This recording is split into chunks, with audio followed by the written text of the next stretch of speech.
bienvenue pour cette nouvelle hebdo de l'innovation.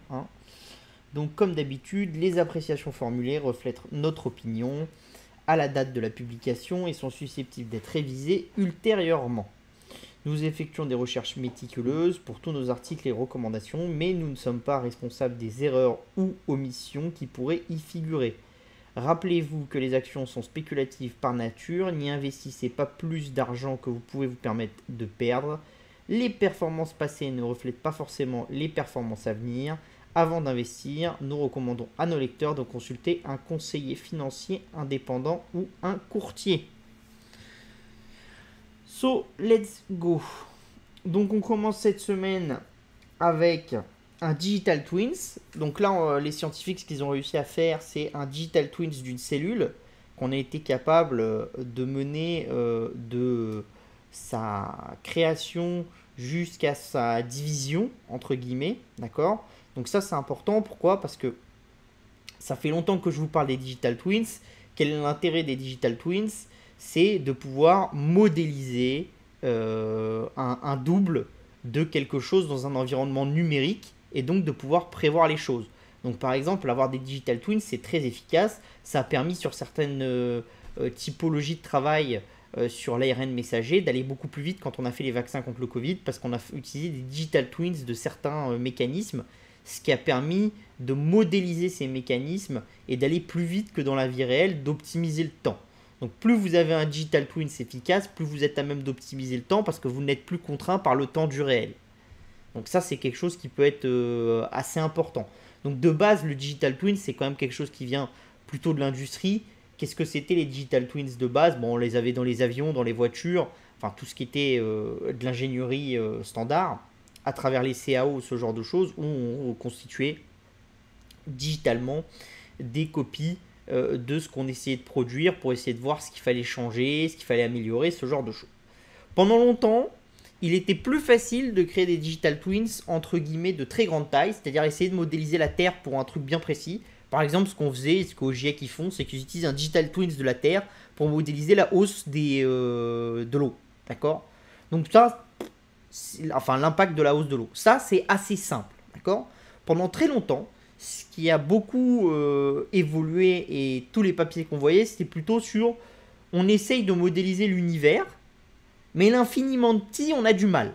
Parce qu'on est dans des choses très complexes. Et c'est peut-être même plus complexe que quand on est très grand. Et quand on s'autorise à certaines problématiques. Alors après, il y a beaucoup de physiciens qui vous diraient, sans maîtriser l'infiniment petit, bah du coup on ne peut pas maîtriser le reste. Et du coup c'était toujours des choses qui étaient assez abstraites et limitées à certains scénarios bien précis. Là, c'est vraiment intéressant parce qu'on y arrive, du coup, à faire la modélisation de cette cellule et ce Digital Twins. Ce qui est encore plus intéressant, c'est que dans le papier qu'ils ont publié, donc qui vient de chercheurs de l'université de l'Illinois et de l'université de Dresde en Allemagne, ils ont fait après un comparatif entre l'évolution des cellules en laboratoire et l'évolution des cellules dans leur environnement informatique à travers les Digital Twins. 95% du temps, le Digital Twins avait la même évolution que la cellule en laboratoire. Donc ça, c'est quand même important. Alors, on est encore au début. Vous me direz que 5% du temps, c'est déjà une grosse erreur. Mais vous ne vous rendez pas compte de l'impact que ça peut avoir. Ça a un impact vraiment massif parce que ça veut dire que, par exemple, quand vous faites des recherches médicales ou ce genre de choses, vous pouvez cibler et comprendre un peu mieux comment évolue une cellule. Donc, essayez de cibler cette cellule, de faire des tests. Et du coup, vous allez vous optimiser de manière assez importante. Et ça, c'est Digital Twins, c'est vraiment quelque chose de très important. Et je pense qu'on ne vous en parle pas assez. Mais plus on est capable de maîtriser ces Digital Twins, d'avoir une cohérence entre le Digital Twin et ce qui va se passer dans le monde réel qui est forte, plus on a des capacités d'optimiser le temps de l'innovation. Et donc, ça veut dire que votre cycle d'innovation, il accélère. D'accord? Donc, c'est quand même quelque chose de très important. L'autre point qui est intéressant aussi, c'est que le fait d'arriver à faire des Digital Twins de cellules vous montre qu'on a fait un très grand progrès en biologie et en informatique. Donc, ça sous-tend que tous les progrès que je vous raconte toutes les semaines, bah, ils ont des impacts après dans certaines sous-catégories. Et donc à chaque fois que vous commencez à voir la toile s'ouvrir avec énormément d'innovations dans des secteurs très différents, bah, faut vous dire qu'à chaque fois qu'un secteur commence à innover, il va débloquer d'autres innovations ailleurs. Et ça, c'est quelque chose de très important et c'est quelque chose qu'on voyait beaucoup moins dans la fin du XXe siècle, le milieu du XXe siècle, parce qu'il y avait une capacité de communication entre les domaines qui était beaucoup plus limitée. Et là, on n'est qu'au début du XXIe siècle et on voit cette capacité de communiquer entre les domaines de connaissances qui commencent à peine à être industrialisés et à monter en puissance. Donc ça vous laisse quand même l'idée de la capacité, la vitesse d'innovation qu'on pourra avoir dans les années à venir, qui peut vraiment être colossale. Donc voilà, on continue cette semaine sur les porte-containers autonomes au Japon. Donc ça, j'en ai déjà parlé un petit peu la semaine dernière, mais vous avez été quelques-uns à m'en demander, donc on va faire un petit sujet. Donc il faut savoir que pourquoi est-ce que c'est important les porte-containers autonomes? Déjà pour plusieurs choses. Parce que déjà, plus vous faites des bateaux qui sont massifs, plus c'est compliqué pour l'homme de les piloter. Plus c'est dangereux. Vous l'avez vu avec le Costa Concordia, ce genre de choses. Il suffit d'une erreur et ça peut être tragique. Parce que comme le bateau est très grand, forcément le risque est encore plus grand. Il y a autre chose aussi qui est excessivement intéressant. C'est que la mer, c'est un environnement par essence dangereux. Plus vous allez automatiser les bateaux, plus quand il y a des tempêtes, des machins, ce genre de choses, le risque humain va être limité.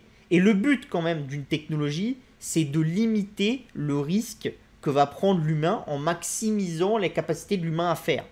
C'est le sous-jacent basique de toute technologie qu'on crée à l'heure actuelle et même qu'on a créé avant. C'est d'essayer de s'optimiser des tâches. Donc ça, c'est important. Il y a autre chose aussi qui est important, c'est qu'il faut vous dire que le transport maritime est un secteur qui a beaucoup de problèmes. Parce que, par exemple, au Japon, la majorité des marins ont plus de 50 ans. Donc ça devient compliqué, même si vous optimisez les bateaux, ce genre de choses.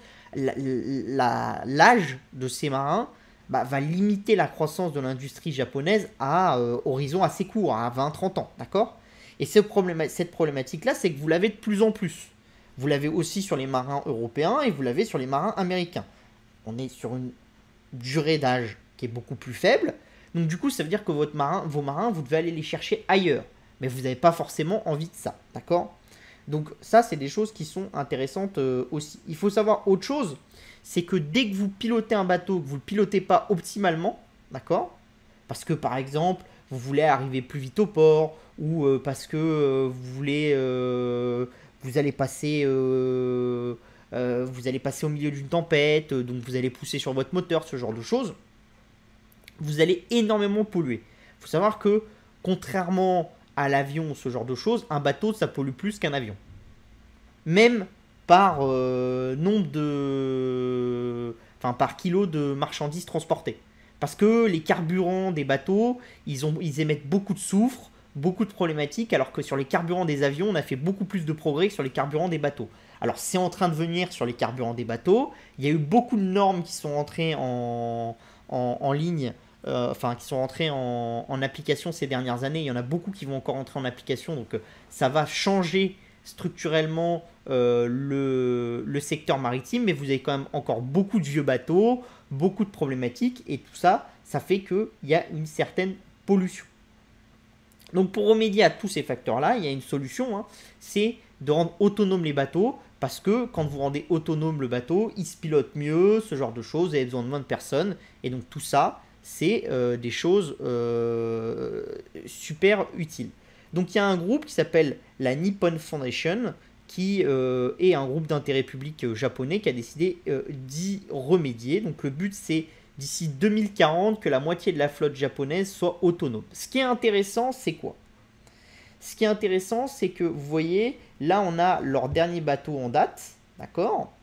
C'est que au lieu d'être comme ce qu'on avait déjà vu en Finlande, en Suède, avec des bateaux électriques qui sont totalement autonomes, mais qui ont été créés pour être autonomes de la base, d'accord? C'est des bateaux qui ont été pensés pour l'autonomie dès la base. Et c'est des bateaux qui sont électriques, donc qui ont une capacité de déplacement qui est assez limité. Donc en fait, ça s'utilise par exemple pour aller du Danemark à la Finlande, ce genre de choses. Donc c'est sur des zones très petites et très limitées. Là, ce qui est intéressant de la part des Japonais, c'est que les porte-containers qu'ils ont choisis, c'était des bateaux qui avaient été pensés pour être utilisés de manière normale. Et sur lesquels ils ont rajouté un environnement informatique qui a permis de les rendre autonomes. Et donc ça, c'est intéressant parce que si vous avez la capacité de déployer un univers technique sur tous les bateaux qui sont préexistants, bah vous imaginez bien que ça va beaucoup plus vite votre évolution que s'il faut changer toute la flotte. Parce que s'il faut changer toute la flotte, vous êtes sur un boulot à minima sur 50-60 ans. Et ça, c'est le minima. Si par contre, vous pouvez juste prendre des bateaux, rajouter des caméras dessus, mettre des serveurs dedans et vous dire qu'ils vont être autonomes, vous vous rendez bien compte que le travail humain nécessaire, il est beaucoup plus limité. Donc vous pouvez digitaliser la flotte d'une manière beaucoup plus rapide. C'est ce qu'on fait par exemple en mettant à jour les ballasts des bateaux maintenant. Bah, on le fait aussi sur les vieux modèles. Et on arrive à faire ça parce qu'on a créé des ballasts qui se mettent aussi sur les vieux modèles. Alors c'est pas vrai pour tous les bateaux. On va pas rentrer non plus dans les cas exceptionnels. D'accord ? Donc ça c'est intéressant. Donc en partenariat avec la compagnie Mitsui Oseka Line, d'accord, qui est une société japonaise, la fondation, elle a réussi à faire 2 grands voyages.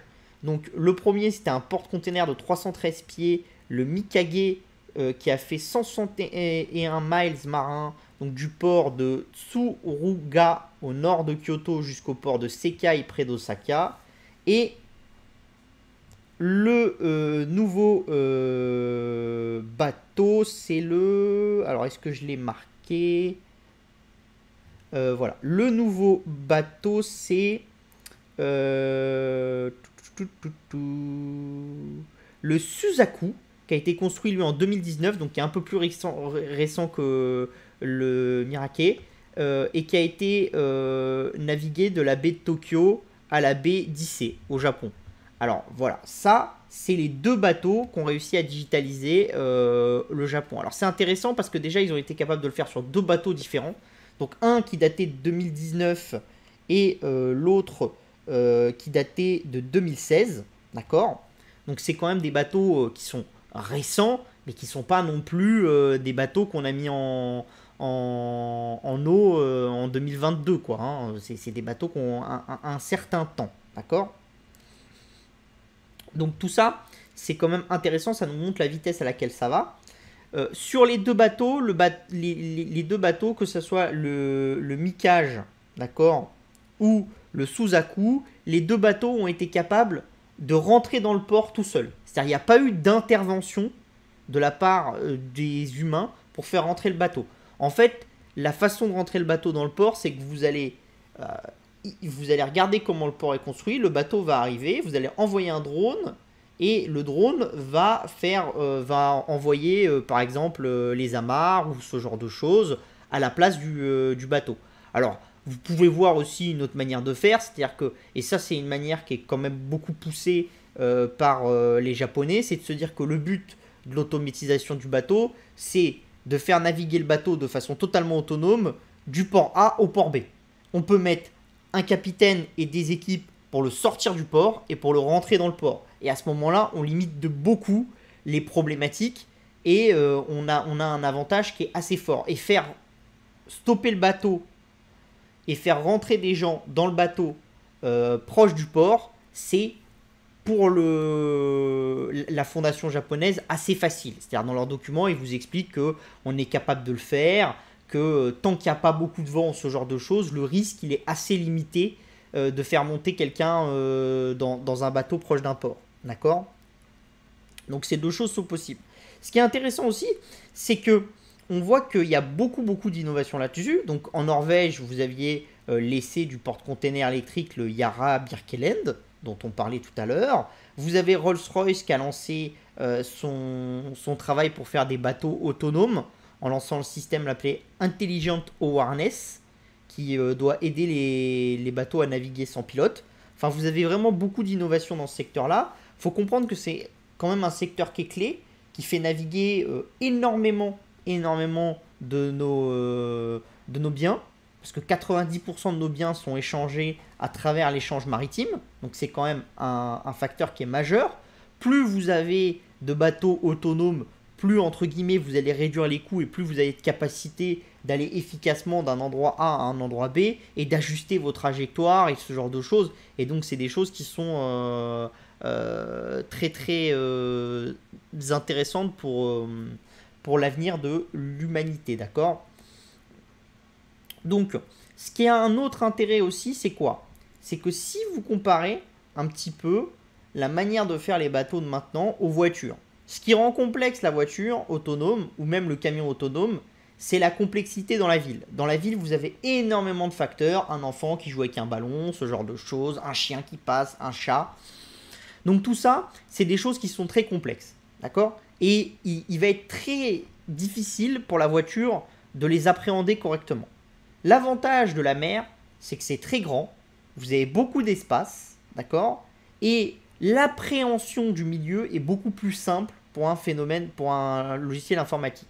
Déjà, parce que vous avez des capacités d'avoir des capteurs qui sont beaucoup plus forts. Alors après, vous avez le problème, et ça c'est vrai que c'est une problématique, alors qu'on n'a pas vu encore pour le moment, parce que les bateaux ne peuvent circuler que dans les eaux territoriales des pays, on verra après pourquoi. Mais peut-être qu'en tempête, il y aura beaucoup plus de mal à garder le bateau sur l'eau, parce que du coup, il y aura une difficulté de la part des instruments au niveau de la vision, ce genre de choses, de voir ce qui se passe. Et c'est vrai qu'en mer, vous pouvez avoir des situations, vous pouvez avoir des dégradations de la situation météorologique qui peuvent être assez rapides. Donc ça peut poser un petit souci. Alors ça, on le verra un peu plus tard, parce que pour le moment, on n'a pas vraiment de capacité d'avoir des données là-dessus, tout simplement parce que, comme je vous l'ai dit, pour le moment, comme il n'y a pas au niveau maritime international de normes, il n'y a pas de capacité pour ces bateaux d'aller naviguer dans les mers internationales. Donc, pour le moment, elles sont limitées aux côtes japonaises ou aux pays qui mènent des essais. Les deux zones qui sont en avance de manière très très importante là-dessus, c'est Norvège, Finlande, Danemark, un peu le Royaume-Uni et beaucoup après Japon et Corée qui ont déjà fait des tests. Structurellement, les Américains sont un peu en retard là-dessus. Donc ça, c'est intéressant aussi. Pourquoi est-ce que c'est intéressant pour nous Européens? Parce que les plus grandes compagnies de transport maritime sont européennes. Donc c'est vraiment un secteur sur lequel il faut que l'Europe garde le lead, parce que si l'Europe garde le lead, il y a moyen vraiment d'avoir, entre guillemets, un mode considérable et de rester pendant encore le cycle qui arrive, les armateurs de la planète en amenant tous les biens et les services d'un point A à un point Z. Ça vous montre aussi que toute entreprise devient une entreprise qui est purement technologique. Parce que quand la CMA-CGM va passer à ce genre de bateau, tout sera géré dans une tour à Marseille, avec des gens qui regarderont et qui auront les données en temps réel, et il y aura plus de data analystes chez CMA-CGM que ce qu'il y aura de capitaines. Donc vous voyez à quel point le monde change. En 1950, il y avait quasiment que des capitaines et des matelots chez CMA-CGM. Vous pouvez vous dire qu'en 2040, il y aura plus de data analystes que de capitaines. En moins de 100 ans, il y a eu un changement et un déclic dans la manière de faire. Et donc ça, c'est important de l'avoir en tête, parce que ça vous montre pourquoi vos entreprises sont obligées d'innover. Parce que si vous avez la même façon et la même façon de travailler qu'il y a 100 ans, c'est sûr que dans 100 ans, vous êtes mort. Vu à la vitesse à laquelle vont les choses, il n'y a aucune question à se poser. Donc voilà. Donc ce qui est intéressant aussi dans ce secteur-là, c'est quoi? C'est que cette année, il va y avoir les premières discussions au niveau international pour mettre en place des normes pour que ces bateaux puissent circuler au niveau des mers internationales. Et ça, c'est très intéressant parce que ça va donner lieu au premier test grandeur nature avec des bateaux qui vont aller d'un port A à un port B. Et donc ça, c'est très très très important. Donc il va falloir les suivre. Et ça peut être vraiment, si ça se passe bien, ça peut vraiment être des choses qui pourraient avoir un impact important dans le secteur et des armateurs, parce que ça pourrait donner de l'avantage à certains armateurs par rapport à d'autres, et tout simplement dans le secteur économique, parce que par exemple quand il y avait l'épidémie de Covid, ce qu'on n'autorisait pas, c'est que les bateaux partent, parce qu'on avait peur qu'en venant avec des cargaisons et avec des matelots, bah, ils importent le Covid. Si votre bateau il est totalement autonome, bah à la limite, vous allez jusqu'à mettre en quarantaine la cargaison. Vous n'avez plus de risque d'être contaminé par les marins. Et du coup, c'est beaucoup plus simple. Et vous pouvez faire circuler, même dans un moment épidémique, les bateaux. Et donc ça, c'est quand même quelque chose qui est vachement important et ça vous montre la façon dont on avance. Peut-être qu'en 2080 ou ce genre de choses, s'il y a une épidémie, on n'aura pas de problématique pour amener les biens d'un point A à un point B, parce qu'on sera sur des bateaux autonomes, et du coup on pourra quand même les faire circuler parce qu'ils n'apporteront pas la maladie. Ou alors il suffira juste de laisser en quarantaine. Alors il y aura toujours des problématiques sur certains types de biens qu'on ne peut pas laisser en quarantaine trop longtemps parce qu'ils périssent ou ce genre de choses. Mais ça vous montre vraiment l'avancée qu'il y a. Et c'est une très bonne nouvelle pour les humains. Donc après, dans Parlons Innovation cette semaine, on a la Chine et l'IA. Alors pourquoi on en parle? Parce que la Chine s'est mis à un nouveau travail avec une nouvelle loi qui doit réguler l'IA. Donc c'est une des premières à faire ça, d'accord?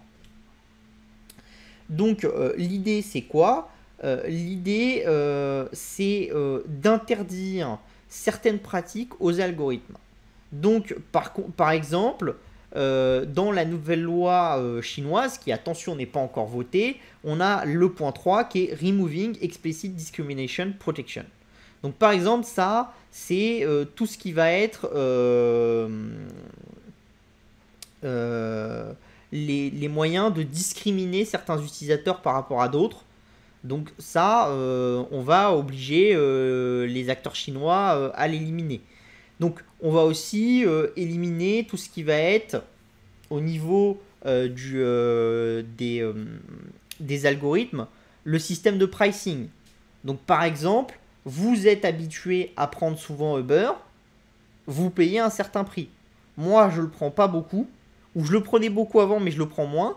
Uber va juger que moi, il faut qu'elle me reconquiert. Et pour me reconquérir, elle va être prête à faire des sacrifices commerciaux. C'est l'algorithme qui va faire ces sacrifices. Et bien ce genre de choses, ça sera fini en Chine si on applique cette loi. C'est-à-dire que quand il y a un prix qui est fixé, ça sera le même pour tout le monde et il n'y aura pas de capacité de l'adopter avec de l'adapter avec un pricing fait par l'IA. Parce que ça sera jugé discriminatoire pour ceux qui ont un meilleur prix par rapport à ceux qui ont un moins bon prix. Donc ça, c'est quelque chose d'intéressant. C'est vraiment quelque chose de très très intéressant. La question, c'est est-ce que ça va se développer?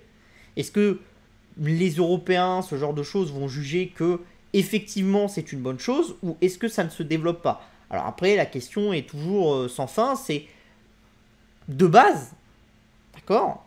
Vous êtes un client d'un restaurant en bas, vous venez souvent, d'accord? Vous payez le prix. Vous arrêtez de venir, vous recommencez à venir. Peut-être que le patron du restaurant en bas, il va dire tiens, il venait plus, il venait beaucoup avant, il est revenu, je vais lui offrir un truc pour faire bien et pour essayer de le reconquérir. Ça s'est toujours fait dans l'humanité. Alors, ce qu'on empêche là, c'est d'industrialiser la chose. D'accord? Mais donc ça va être intéressant de voir vraiment comment ça va avancer, parce que c'est les premières lois qui cherchent à réguler l'IA au monde. Même les Américains et les Européens ne sont pas encore à ce niveau-là. Donc ça va vraiment être intéressant.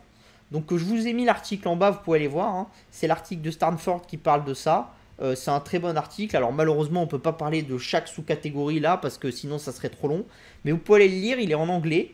Il est traduit des articles de loi chinois. Et ça, franchement, c'est quelque chose qu'il faut suivre. Et surtout, c'est quelque chose qui va avoir un impact qui est important. Parce que ça veut dire que tous ceux qui vont vouloir maintenant être agressifs avec leurs IA ou ce genre de choses ne pourront pas l'être.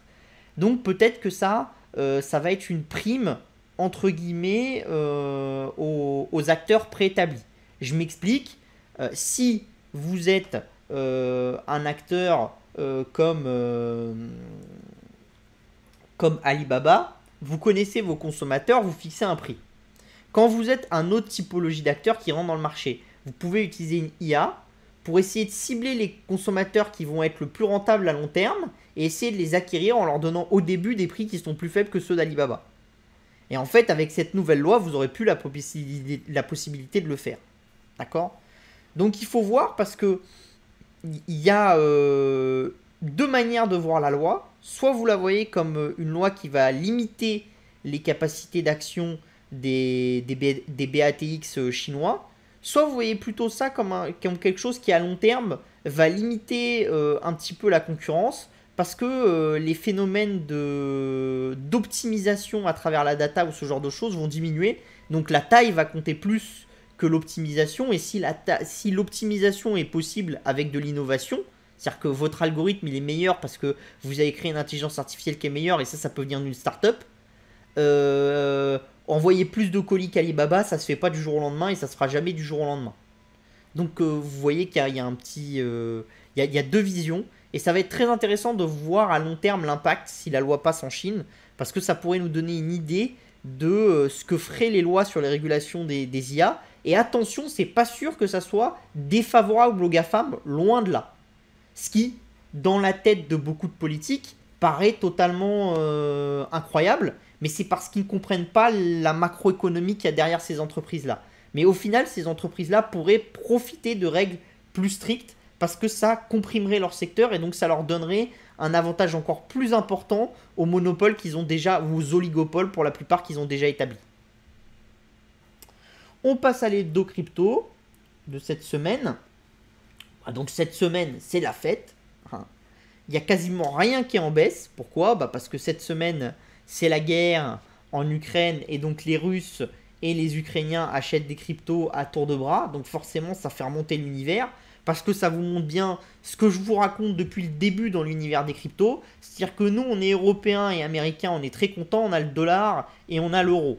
Un dollar, un euro, ça vaudra toujours quelque chose. Du moins dans les quelques mois qui arrivent, et même dans les quelques années. Donc on ne se fait pas de soucis.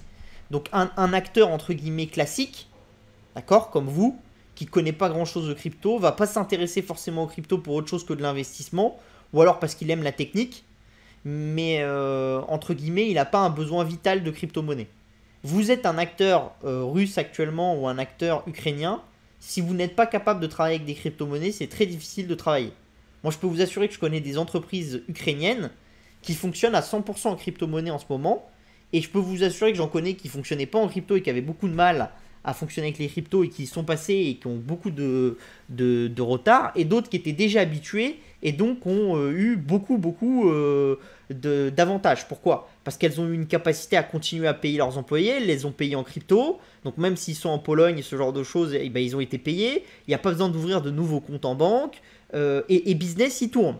Alors, clairement, c'est pas comme avant, hein, parce que vous avez perdu des employés, il y en a que vous n'arrivez pas à contacter, ce genre de choses, donc c'est quand même un environnement de guerre.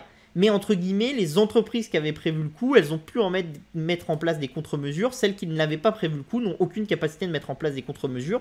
Et vous avez la même chose pour la Russie. Alors c'est un peu moins grand pour la Russie et c'est un peu moins vrai pour les entreprises, parce qu'après en Russie, vous avez la problématique du gouvernement et de ce que pourrait vous reprocher le gouvernement si vous passez full crypto-monnaie. D'accord ? Donc ça, c'est un petit peu limité. Mais par contre, au niveau russe, vous avez beaucoup d'habitants russes qui ont décidé d'investir massivement dans la crypto. Pourquoi ? Parce qu'en ce moment, vous habitez en Russie, vous voulez sortir de l'argent, vous ne pouvez pas le faire. Vous ne pouvez pas. C'est-à-dire que ceux qui s'imaginent que la Grèce c'était un problème, à l'heure actuelle, c'est plus difficile en Russie pour avoir du rouble et sortir son argent, et encore plus si vous avez des dollars, que ce que c'était difficile pour les Grecs de sortir leurs euros en plein milieu de la crise. Ça vous fait voir la crise, et ça s'est fait en 3 jours. Donc ça vous laisse imaginer aussi l'impact que ça peut avoir sur 2-3 semaines. C'est-à-dire que beaucoup de gens et beaucoup de personnes sont venus en tant qu'économistes en nous disant oui, mais la Russie, ils ont des devises, ils ont de l'or, ils ont ceci, ils ont cela, donc ils peuvent tenir. La dégradation d'une économie, elle peut être très violente. Et même si vous êtes bien préparé à ça, quand c'est très très violent, ça peut aller très vite. C'est comme une entreprise. Vous pouvez être le roi du pétrole, et du jour au lendemain, ça commence à se complexifier votre business, et vous aviez des centaines de milliards de cash, et votre business devient tellement compliqué, vous avez tellement de pertes d'argent, que en 2-3 ans, votre cash s'est évaporé, votre société, vous n'arrivez pas à la retourner. La violence d'une chute en économie elle peut être vraiment violente. Donc ce qu'on voit, c'est que ça a profité à certaines cryptos, surtout aux altcoins, ça c'est normal, parce que dès que l'univers, entre guillemets, des crypto-monnaies monte, d'accord, et forcément, ça profite plutôt à certains, ça profite plutôt aux altcoins qui ont une élasticité prix qui est un peu plus importante. Donc en fait, ce qui se passe, c'est qu'ils vont surperformer quand ça baisse et surperformer quand ça monte. La question, c'est que comme dans les crypto-monnaies, ça va très vite, C'est de savoir quand est-ce que ça va surperformer et quand est-ce que ça va sous-performer. Et ça, c'est pas facile. Donc vous avez un layer qui a bien monté, le Wave, vous avez Terra, qui est un écosystème de stablecoin, qui est monté aussi pour deux raisons. C'est-à-dire que comme c'est un écosystème stablecoin, bah les stablecoins en ont profité. Et comme en plus ils ont fait un burn massif dans la semaine, et ben les gens se sont dit que bah il y allait avoir de plus en enfin une rareté des Luna, et du coup c'est monté de manière très très violente parce que vous voyez ça prend 62%, et c'est loin d'être négligeable hein, pour ce type de crypto-monnaie, parce que vous voyez que c'est la septième au monde, et avant de prendre ces 60%, c'était dans le top 20. Donc c'est déjà une crypto qui a une certaine ampleur et qui pèse assez lourd dans le marché. Après, vous avez Torchain, Anchor Protocol, Phantom, Render, Near Protocol, Airwave, Neo et Zcash. Ce qui est marrant, c'est que Zcash et Neo, c'est des blockchains un peu particulières. Neo, c'est une blockchain qui est très chinoise et qui est toujours très utilisée en Chine, malgré le fait que normalement on n'a pas le droit de l'utiliser. Donc ça montre que le choix des Russes a quand même poussé les Chinois. Il y a eu une hausse des achats de crypto-monnaies en Chine. Parce qu'à mon avis, il y a certains Chinois qui se disent que ce qui arrive aux Russes pourrait leur arriver. Donc ils ont un petit peu peur. Et ça montre toujours le fait que la monnaie chinoise, le yuan, soit toujours pas vue comme quelque chose de sécurisé, alors que le dollar ou l'euro sont beaucoup plus vus comme quelque chose de sécurisé et de moins manipulé. Donc ça, c'est toujours une problématique de long terme pour la banque centrale chinoise. Et le Zcash, après, c'est une crypto qui est beaucoup montée aussi, parce que c'est une crypto qui est très sécurisée. C'est très difficile de savoir qui la détient et qui l'utilise. Et vous avez des rumeurs comme quoi certains acteurs russes, des entrepreneurs, ce genre de choses, achèteraient massivement ces crypto-monnaies comme le Zcash et le Monero pour être sûr que même si on essaye de les sanctionner au niveau américain plus tard sur leurs avoirs en crypto, ça soit très difficile de déterminer quels avoirs ils ont. Parce qu'en fait, ils vont s'échanger des avoirs dans l'univers Zcash et Monero, qui est un univers très opaque. Et puis après, ils vont utiliser ces avoirs pour acheter du Bitcoin, ce genre de choses. Et donc, ça va être très compliqué de matérialiser ce qu'ils ont fait dans cette boîte noire, entre guillemets, qui sont les blockchains Zcash ou Monero. Donc voilà. Au niveau des baisses, bon, rien à dire. C'est des petites baisses. Souvent, c'est des choses qui ont beaucoup monté avant. Alors après, vous avez aussi des choses qui sont structurellement en baisse, comme PancakeSwap ou ce genre de choses. Voilà, mais après, c'est des choses voilà, classiques. Au niveau des métriques de la blockchain cette semaine, donc vous voyez que le nombre d'adresses utilisées sur Bitcoin a descendu. La market cap, elle est un peu descendue. La supply, elle n'a pas bougé. Les frais de transaction ont légèrement diminué. D'accord. Bon, tout ça, c'est assez classique. Et il n'y a pas vraiment de métriques vraiment bizarres sur la blockchain. Comment ça s'appelle Bitcoin. Sur celle d'Ethereum, bon, le nombre d'adresses actives a un tout petit peu augmenté. Le nombre d'adresses avec plus de 10 dollars a un tout petit peu baissé. Donc voilà. Et par contre, sur Tether, ça augmente un tout petit peu. Et sur USDC, ça augmente un tout petit peu aussi. Et sur Uni, ça baisse un tout petit peu. Voilà. Il n'y a rien à dire de magnifique. Après, la seule chose que ça a changé, c'est que sur Uni, le volume de transfert, il a beaucoup augmenté cette semaine. Ce qu'on voit qui est intéressant, c'est que le volume de transfert, il a beaucoup augmenté sur les stablecoins aussi et sur Ethereum, là où il a beaucoup diminué sur le Bitcoin. Donc ça veut dire que malgré le fait que Bitcoin soit tombé, il n'y a pas eu de volonté des acteurs de se délester de leur Bitcoin, au même titre qu'il n'y a pas eu de volonté de certains acteurs d'acheter frénétiquement du Bitcoin non plus. Donc on est baissé plus ou moins dans des volumes assez bas, ce qui veut dire que normalement, on devrait voir dans les mois à venir des métriques de détention du Bitcoin qui s'améliorent avec des gens qui détiennent du Bitcoin de plus en plus longtemps.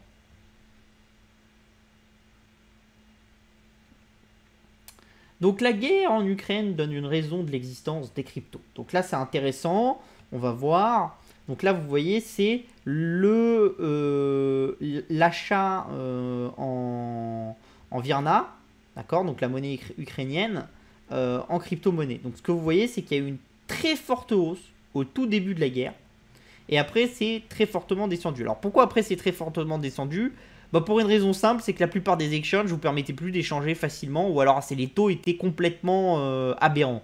Pourquoi? Parce que la valeur de la monnaie ukrainienne, elle est descendue de manière très violente. Donc en fait, il faut savoir une chose, c'est que la problématique pour pour les acteurs, c'est que la phase dans laquelle vous pouvez investir dans les cryptos pour essayer de vous sécuriser est généralement très petite. On a vu la même chose en Turquie et on a vu la même chose en Russie, on verra un peu ailleurs, un peu plus tard.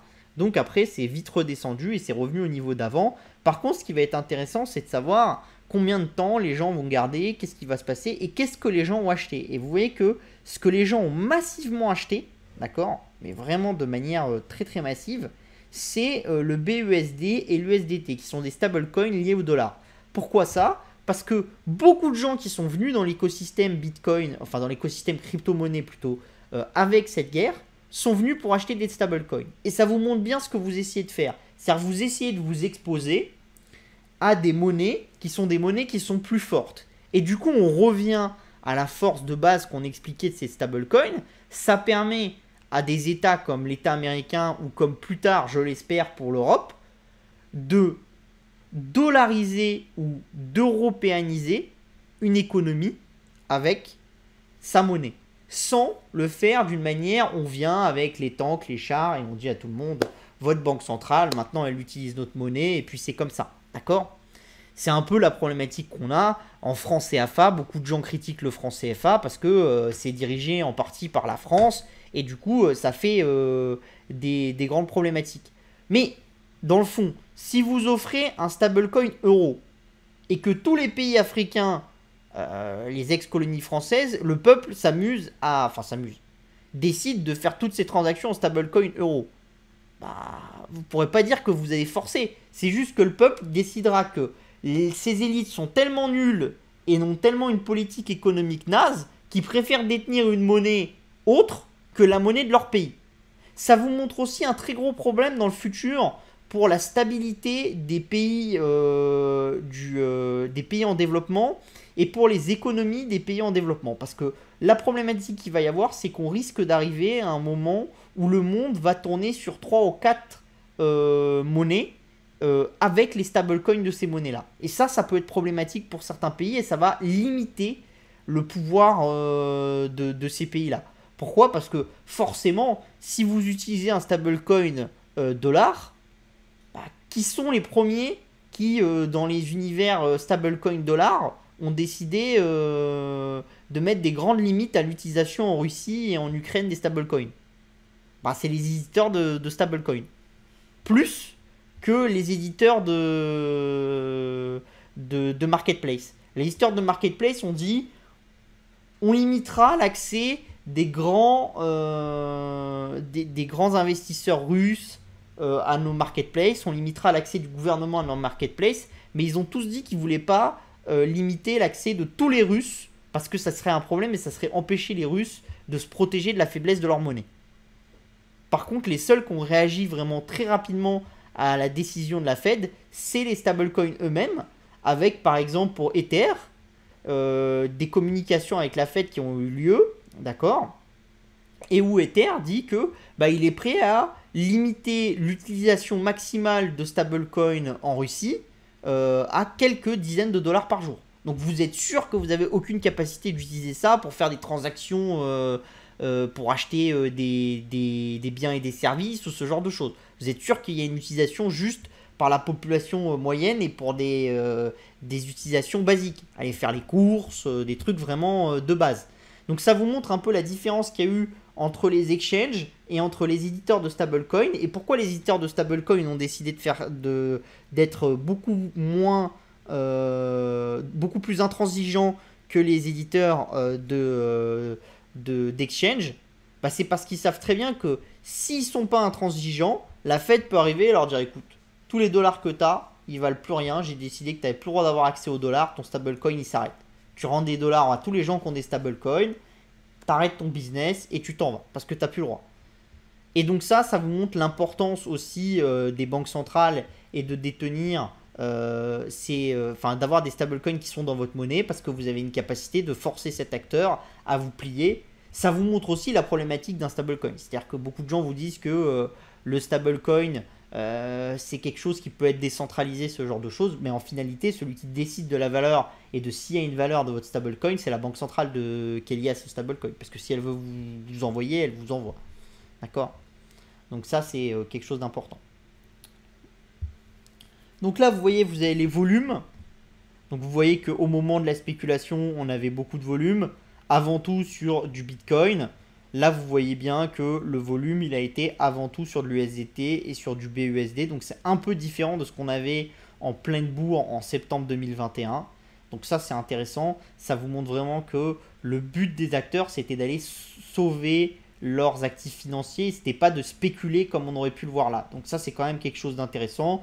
Vous voyez aussi quand même que structurellement, on est sur une hausse de l'utilisation des crypto-monnaies qui est quand même importante et qui précède largement la guerre en Ukraine. Parce que vous voyez, en janvier 2021, on était ici. Et vous voyez bien que maintenant, on est ici avant la guerre. Donc il y a quand même... Parce que structurellement, la monnaie ukrainienne était quand même un peu en baisse. Donc là, on a la même chose au niveau du rouble. Donc vous voyez qu'au niveau du rouble, c'est encore plus important qu'au niveau de l'Ukraine, parce qu'on a fait un plus haut historique qui est plus haut que ce qu'on avait fait en avril 2021, d'accord. Et vous voyez quand même que depuis 2020, on a un achat d'USD sur l'univers crypto en Russie qui est quand même important, parce que vous avez beaucoup d'acteurs en Russie qui préféraient détenir des stablecoins plutôt que détenir de la rouble à un certain niveau, et qui préféraient échanger leurs USD pour avoir de la rouble quand ils avaient besoin de roubles, plutôt que conserver des roubles. D'accord? Donc ça c'est un énorme problème à long terme pour l'économie russe, et c'est un problème qui était déjà préexistant, et que vous voyez bien dans la courbe de la monnaie russe, c'est-à-dire que si vous la prenez sur 20 ans, ça ne fait que baisser. Et donc ça, c'est une problématique quand même importante, et qui est commune à beaucoup de pays émergents, et qui laisse voir un futur pas très bon pour ces pays-là, parce que ça veut dire que plus il va y avoir de stablecoins, plus les gens vont essayer d'aller sur des stablecoins plutôt que la monnaie locale. Donc voilà, on continue avec le Parlons Crypto de cette semaine. Donc on a Citadel, qui est un hedge fund qui est très connu pour faire le market making ou ce genre de choses. Donc il est connu aussi parce que son PDG Ken Griffin avait dit que la crypto-monnaie c'était une hérésie et que c'était un système de Ponzi. Et récemment, dans une interview avec Bloomberg, ils ont dit qu'ils risquaient sûrement d'aller dans les crypto-monnaies dans les mois à venir. Pourquoi? Parce que quasiment tout le monde maintenant comprend que la crypto-monnaie ça a un sens, que la crypto-monnaie ça aide certaines personnes, et que c'est un marché qui est là pour durer. Et qui n'est pas un marché qui est là pour juste de la spéculation une fois de temps en temps. C'est un vrai marché qui est là pour durer, et l'utilisation qu'on en fait actuellement en Ukraine et en Russie montre que ça a un intérêt derrière. Alors il y a des risques, effectivement, pour ces États, mais il y a aussi des intérêts. C'est-à-dire que vous vous dites que quand un État est vraiment mal géré, la population a la capacité d'aller détourner son économie, d'utiliser autre chose, et c'est pas comme si on allait utiliser des cigarettes ou des tulipes ou ce genre de choses. Où la complexité de négocier en paquet de cigarettes et en tulipes, j'aime autant vous dire qu'on a vu dans certains pays africains des systèmes comme ça, c'est pas très simple, hein, parce qu'il faut définir est-ce que c'est vrai, est-ce que c'est pas vrai, enfin vous avez de multiples problèmes. Alors que une économie qui tourne au stablecoin dollar, c'est beaucoup plus simple à gérer. Pour les acteurs, pour les entreprises, il y a moins de fraude, il y a moins de problématiques, c'est informatisé, au niveau des vols c'est plus simple, donc voilà. Donc après vous avez la Corée du Sud qui a vu son marché crypto atteindre un nouveau sommet à 45,9 milliards d'échanges cette année. Donc il faut savoir que c'est un des pays qui est le plus dur avec la Chine depuis quelques années sur les réglementations, et pourtant on est toujours en croissance. Cette année on est en croissance un peu plus de 10% sur les échanges. Donc ça vous montre vraiment que malgré les régulateurs, les limitations, il y a eu des grosses limitations mises aux plateformes, avec des obligations de connaître les clients de manière très précise, ce genre de choses, d'interdire aux clients d'investir plus qu'une certaine somme ou ce genre de choses.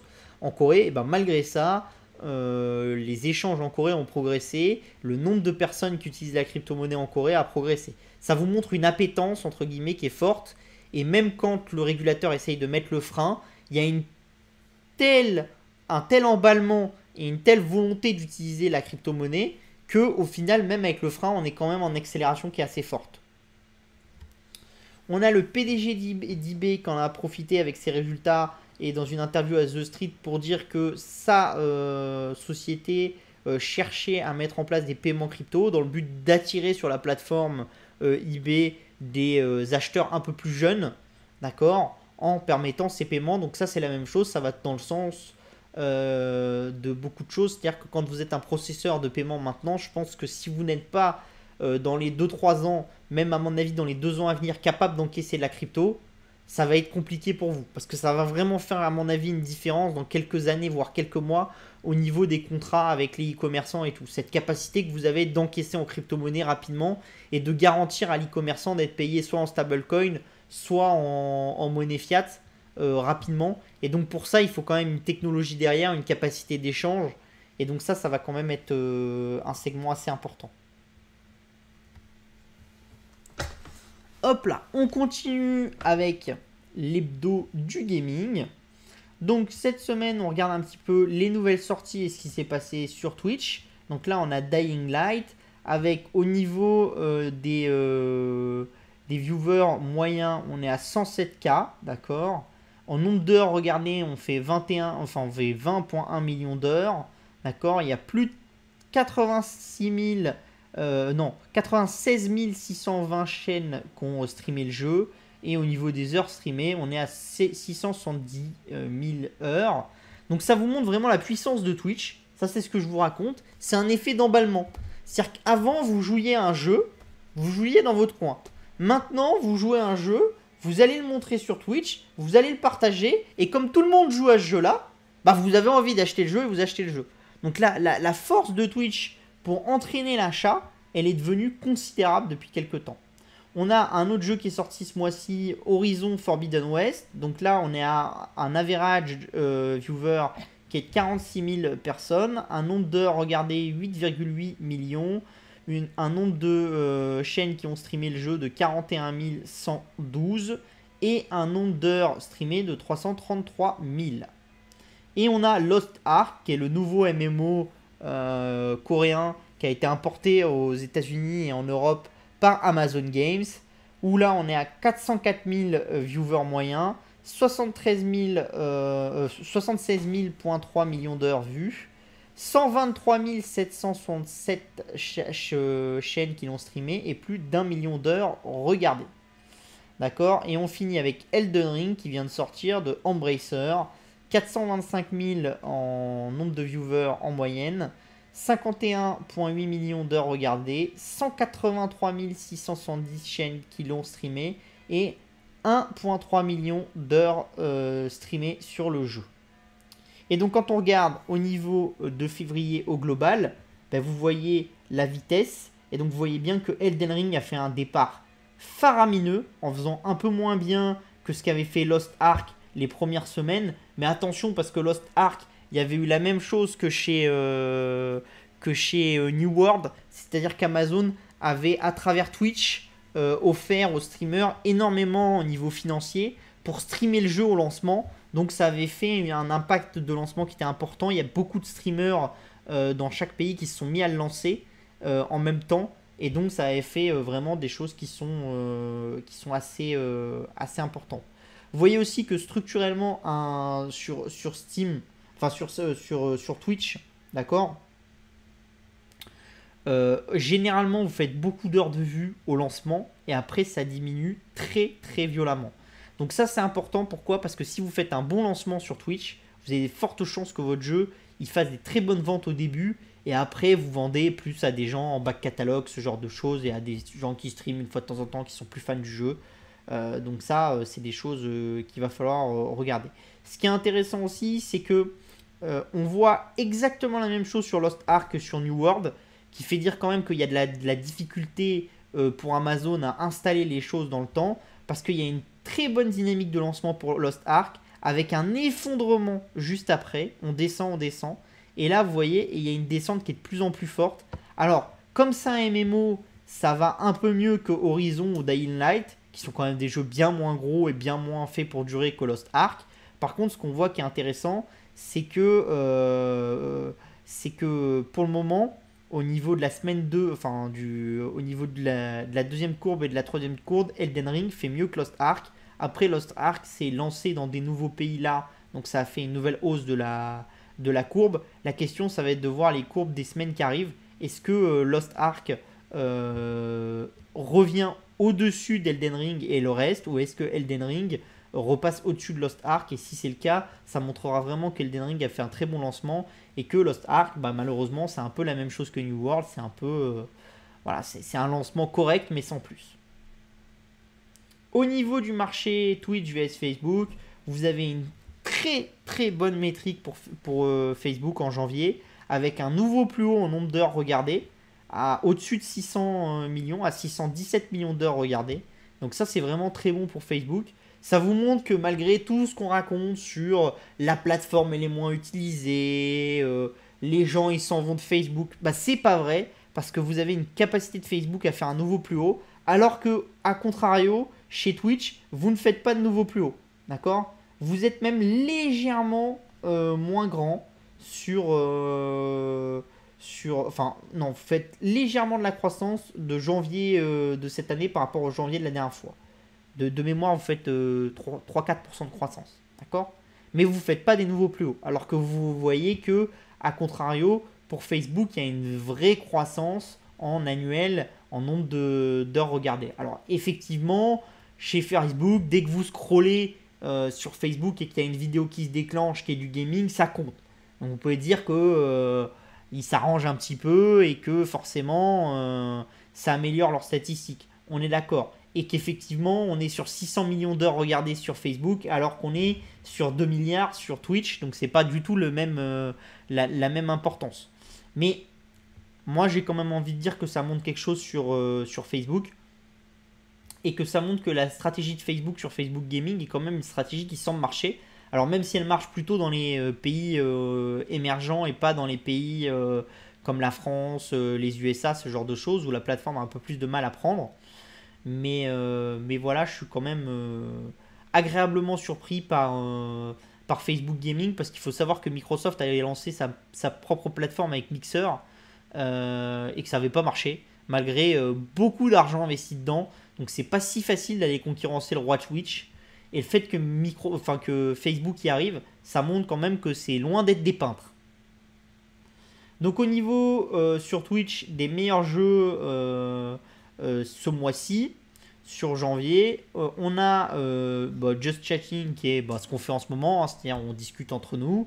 League of Legends qui fait un nouveau plus haut, enfin qui monte fortement, suivi de Grand Theft Auto, suivi de Escape from Tarkov qui est un petit mini-jeu, suivi de Valorant qui est en descente, de Fortnite, de Rust qui avec sa mise à jour fait une nouvelle entrée dans le top 10 fulgurante. À vrai, on a Apex, Minecraft et FIFA 22. Donc toujours la même chose, suivre cette catégorie, enfin ces top catégories dans le mois, chaque mois, ça vous permet de savoir un petit peu les gros jeux qui continuent à tourner et de vous dire que par exemple l'univers Grand Theft Auto, c'est toujours la même chose, hein. Tech2 ils sont assis sur une poule aux œufs d'or, que FIFA c'est la même chose, que Minecraft c'est toujours pareil. Donc ça c'est des choses qui sont intéressantes.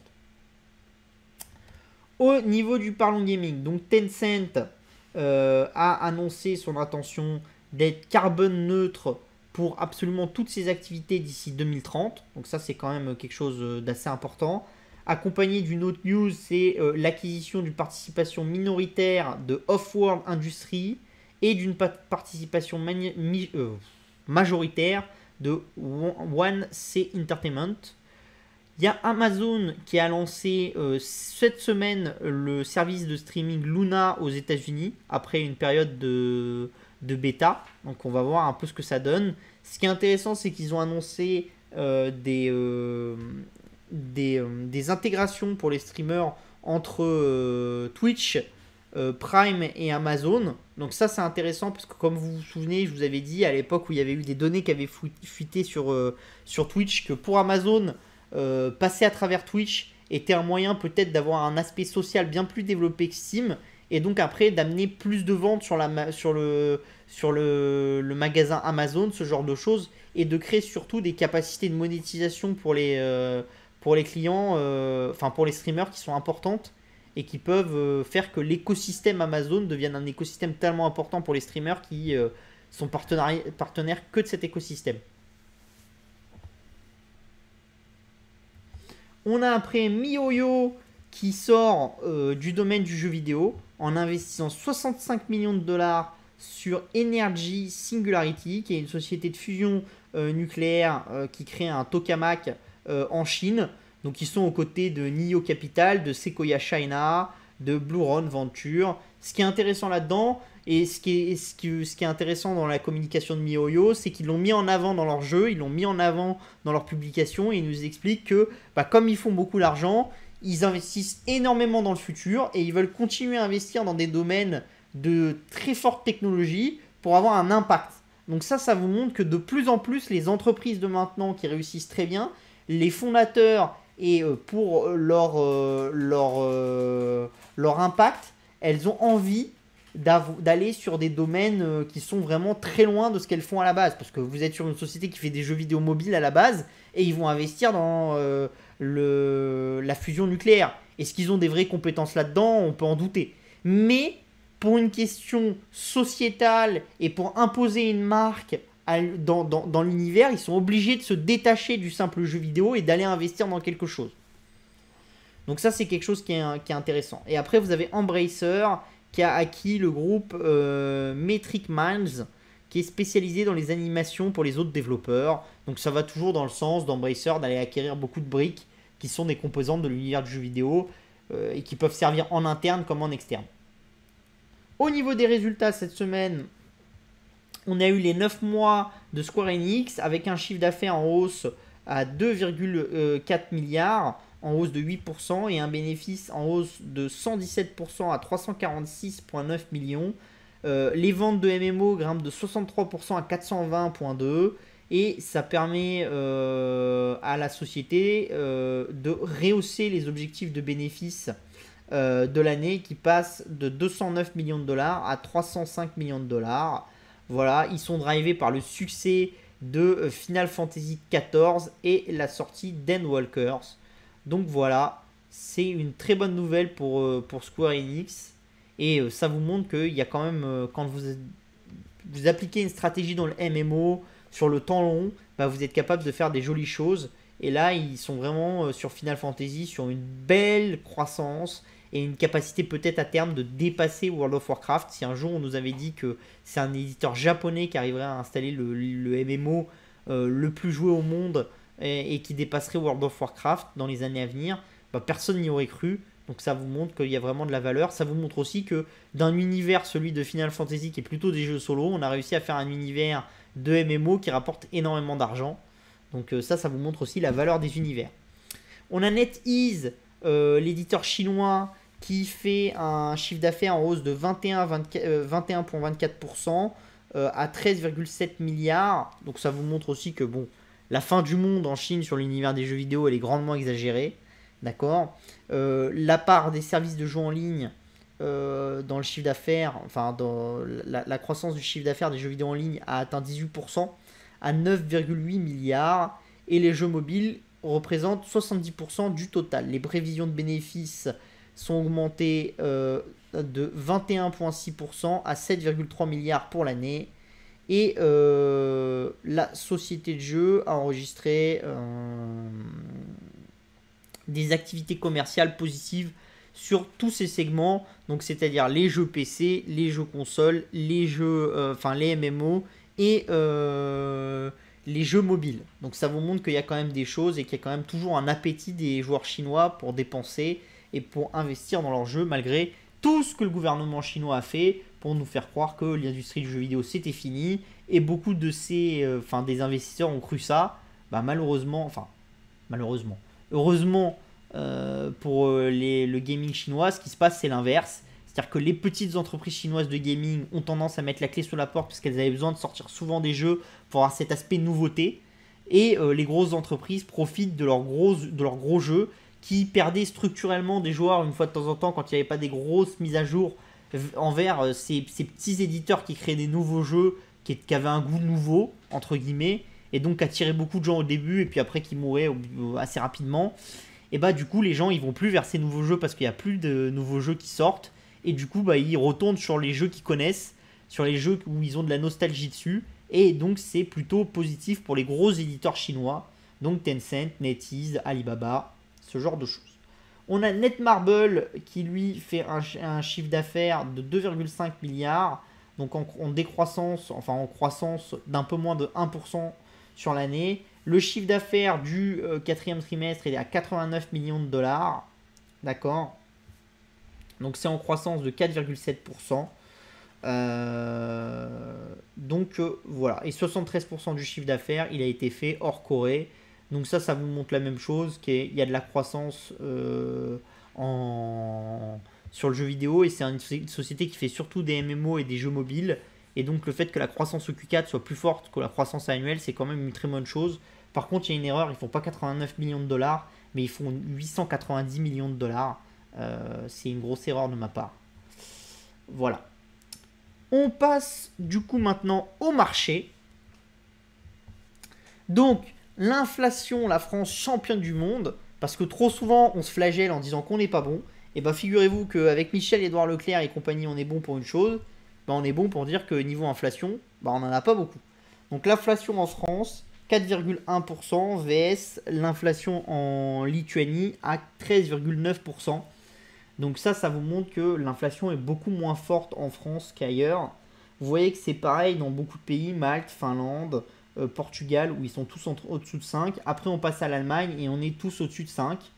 Donc la question c'est, est-ce que les pays qui sont à une inflation comme en France, Malte, Finlande, Portugal aussi faible, bah, c'est parce qu'ils ont une économie qui est un peu sous-performante, donc les entreprises ont tendance à pas vouloir trop jouer la carte de l'inflation, pas vouloir trop monter les salaires, ce genre de choses, donc sont plus voilà, font plus attention. Et donc ça veut dire que dans un environnement inflationniste, si les entreprises françaises font plus attention, bah, elles vont gagner de l'avantage coût à l'export, d'accord, qui va être important avec le temps, plus ça va durer. Ou est-ce que c'est parce que dans certains pays, l'inflation est forte, parce qu'il y a il y a un comportement des acteurs économiques qui est un peu abusif, d'accord. Et ça, on peut se le dire, parce que, par exemple, en Belgique, vous avez une inflation qui frôle les 10%. Or, l'inflation française et l'inflation allemande, qui est deux pays qui sont à côté, elle est de 4,1 et de 5,5. Et ça vient pas, on est sur l'inflation des prix à la consommation, donc on a retraité des prix de l'énergie, ce genre de choses. Donc vous pouvez pas dire que c'est parce que les Belges ils payent plus cher leur énergie, donc ça fait la différence, parce que les Allemands et les Français ils ont mis de l'argent dans la machine pour que l'énergie ça se voit pas en baissant les taxes. C'est pas ça. Donc ça veut dire qu'au niveau des tarifs des magasins, il y a eu une hausse plus importante en Belgique qu'ailleurs. Donc soit vous pensez que c'est parce que l'acheminement en Belgique est plus compliqué, soit vous pensez que c'est parce que tout simplement les entreprises belges ont décidé de profiter de l'inflation. Donc voilà, c'est très complexe. Alors clairement pour la Lituanie, l'Estonie, vous avez des problématiques internes, c'est-à-dire que vous êtes sur des pays qui sont structurellement sur une économie qui est en très bonne santé. Donc dès qu'il y a une petite accélération de l'économie, bah, tout de suite ça déraille sur l'inflation, parce que c'est des économies qui sont en très très bonne santé. Donc voilà. Donc ça c'est quelque chose qu'il va falloir suivre. Et moi je pense quand même que on va voir assez vite sur l'eurozone, sur la partie tous ceux qui sont au-dessus de 7%, des inflations qui vont diminuer un petit peu. Hein. Et peut-être que ça va encore un petit peu monter de façon un peu plus lente en France, ce genre de choses. Un peu aussi en Allemagne et ce genre de choses, pour rejoindre un petit peu les 6,5%. Et après, je pense qu'on va redescendre en cœur. Donc on aura une élasticité qui aura été un peu plus importante pour la Lituanie et pour l'Estonie.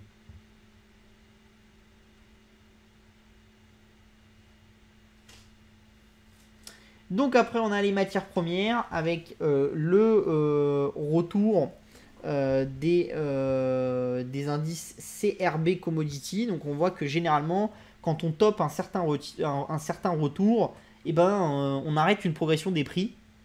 Ça, c'est quelque chose d'assez vrai. Et donc généralement, vous voyez en 1933, 1946, 1973. Donc vous voyez que généralement, dès qu'on dépasse 100%, ça commence à décaler. Vous voyez qu'en 2021, ça s'est retrouvé aussi ici. Et vous voyez que là, en 2022, on fait un point haut à 105%. Donc moi, je vous le dis, et je le dis à beaucoup, alors peut-être qu'on va monter à 150 avant de descendre.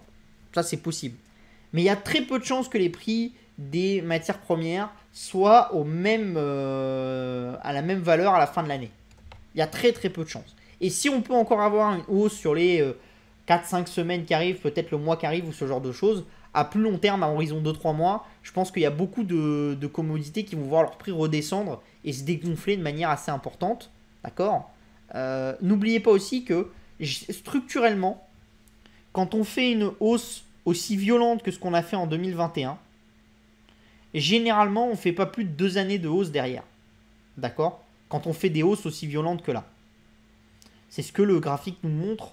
Et généralement, après, soit on fait des violentes baisses, soit au mieux, on vient stagner sur des horizons de 5% de hausse de prix, ce genre de choses, mais beaucoup, beaucoup plus faibles. D'accord. Donc là, la vision de certains dans les commodities qui nous dit qu'on est sur un super cycle et que l'année prochaine, on va encore faire 30% et l'année d'après encore 30%, ça serait la première fois dans l'histoire de la planète qu'on ferait ça et dans l'histoire des marchés financiers. Enfin, de la planète peut-être pas, mais des marchés financiers, oui. Bon, j'émets des doutes, même des doutes très très importants. Donc faites quand même attention à vos valeurs cycliques. C'est très bien pour du court terme, pour les jouer. Après, à long terme, faut faire gaffe. Parce que quand ça va se retourner, si vous êtes sur une commodité qui se retourne, n'oubliez pas que sur une valeur cyclique qui est liée à une commodité, quand cette commodité se retourne, le business de la société, il peut prendre très très cher. Donc voilà, c'était tout. Donc encore une fois, pour ceux qui ne connaissent pas, comme d'habitude, vous pouvez vous abonner à New Tech Insider ou au service plus premium Elephant Investing Club où on fait ça toute la journée, on étudie des dossiers, ce genre de choses, des marchés, et voilà. Donc on va aller aux questions maintenant. Possible que la France suive l'Allemagne dans la hausse des budgets militaires. La hausse est peut-être pas terminée. Attention, attention, il y a une différence. L'Allemagne avait une armée très sous-développée. Ils font un budget massif. D'accord. Déjà, je demande à voir s'ils vont vraiment l'appliquer. Parce que si dans 3 semaines, les Ukrainiens ils ont gagné la guerre et que les Russes ils sont rentrés chez eux et que Poutine s'est pris une révolution de palais, est-ce que vous pensez sérieusement que les Allemands, où ça fait 50 ans qu'ils discutent en disant non mais on veut pas trop armer et tout, ils vont continuer à s'armer à 100 milliards? Moi je me méfie. C'est les annonces maintenant, mais entre ce qu'on annonce et ce qui va réellement se passer, je peux vous assurer une chose, c'est que si demain ça se détend, les écolos et tout, la première chose qu'ils vont dire au Bundestag, c'est finalement pourquoi est-ce qu'on ferait pas plutôt 50 milliards à la place de 100 milliards, puis après au lieu d'avoir 50 milliards, ce sera peut-être 20, 25. Il y aura sûrement une hausse structurelle du budget de l'armée allemande parce qu'ils se sont rendus compte qu'ils ne pouvaient pas fonctionner avec cette armée. Après, l'idée que nous vendent certains avec un méga cycle des sociétés allemandes militaires, ouais, vous voyez ce que je veux dire. Faut se méfier quand même. Faut se méfier de ce genre de choses parce qu'on a tendance à très facilement en parler. Mais la vérité, c'est que il y a de fortes chances quand même que ça fasse pas ça, quoi. Donc ça, moi, je serais vous, je me méfierais quand même. On va prendre un petit exemple. Pardon. Donc, tic R. Donc ici, hop. Donc, Rain. Voilà. Donc ça, c'est l'industrie allemande, hein, d'accord. Donc vous voyez le prix, hein, d'accord, plus haut historique. On va prendre les valuations dans le temps, donc la valorisation appliquée aux métriques. Donc on va prendre les sales. D'accord. Et on va prendre les bits. Bah, les bits, on le prendra après parce que ça fait trop de différence, donc on le voit pas bien. Là, vous avez les sales. Vous voyez quand même que là, on est passé sur d'une métrique qui était déjà hausse. 0,66, c'est quasiment le plus haut depuis très longtemps. Alors, pardon, il faut que je le montre comme ça. Donc, on est passé de 0,66, qui était quand même un plus haut depuis assez longtemps, hein, parce que structurellement, pendant longtemps, l'entreprise s'est trimballée à 0,30, ce genre de choses. D'accord. Donc, on a fait un plus haut en 2018. On est descendu en 2020 avec la crise. On est remonté à 0,63, donc elle a quand même pâti de la crise. Et là, on remonte au plus haut historique, au-dessus de 1. Donc ça veut dire qu'à long terme, vous imaginez que sur la structuration du groupe, ça va amener pour chaque année 40 à 45% de chiffre d'affaires en plus. Vous êtes quand même sur des chiffres mastoc. Hein. Vous n'êtes pas sur du petit investissement en plus. Hein. Vous êtes sur de l'investissement mouse costaud. Là, vous avez la même chose au niveau de l'EBITDA. Vous voyez qu'on est revenu sur des trucs de très très haut cycle. Donc ça veut dire qu'il n'y a aucune excuse. Enfin, si les entreprises russes, si les entreprises allemandes ne sont pas aidées par le gouvernement, il n'y a rien du tout. Donc en fait, si vous l'avez joué au début de la crise, en vous disant ouais, les Allemands ils vont investir, que vous l'avez anticipé, comme l'a fait très bien la semaine dernière un de nos lecteurs, enfin un de nos amis, Altico je crois. C'est ça, c'est Altico, ouais, qui l'a très bien fait la semaine dernière.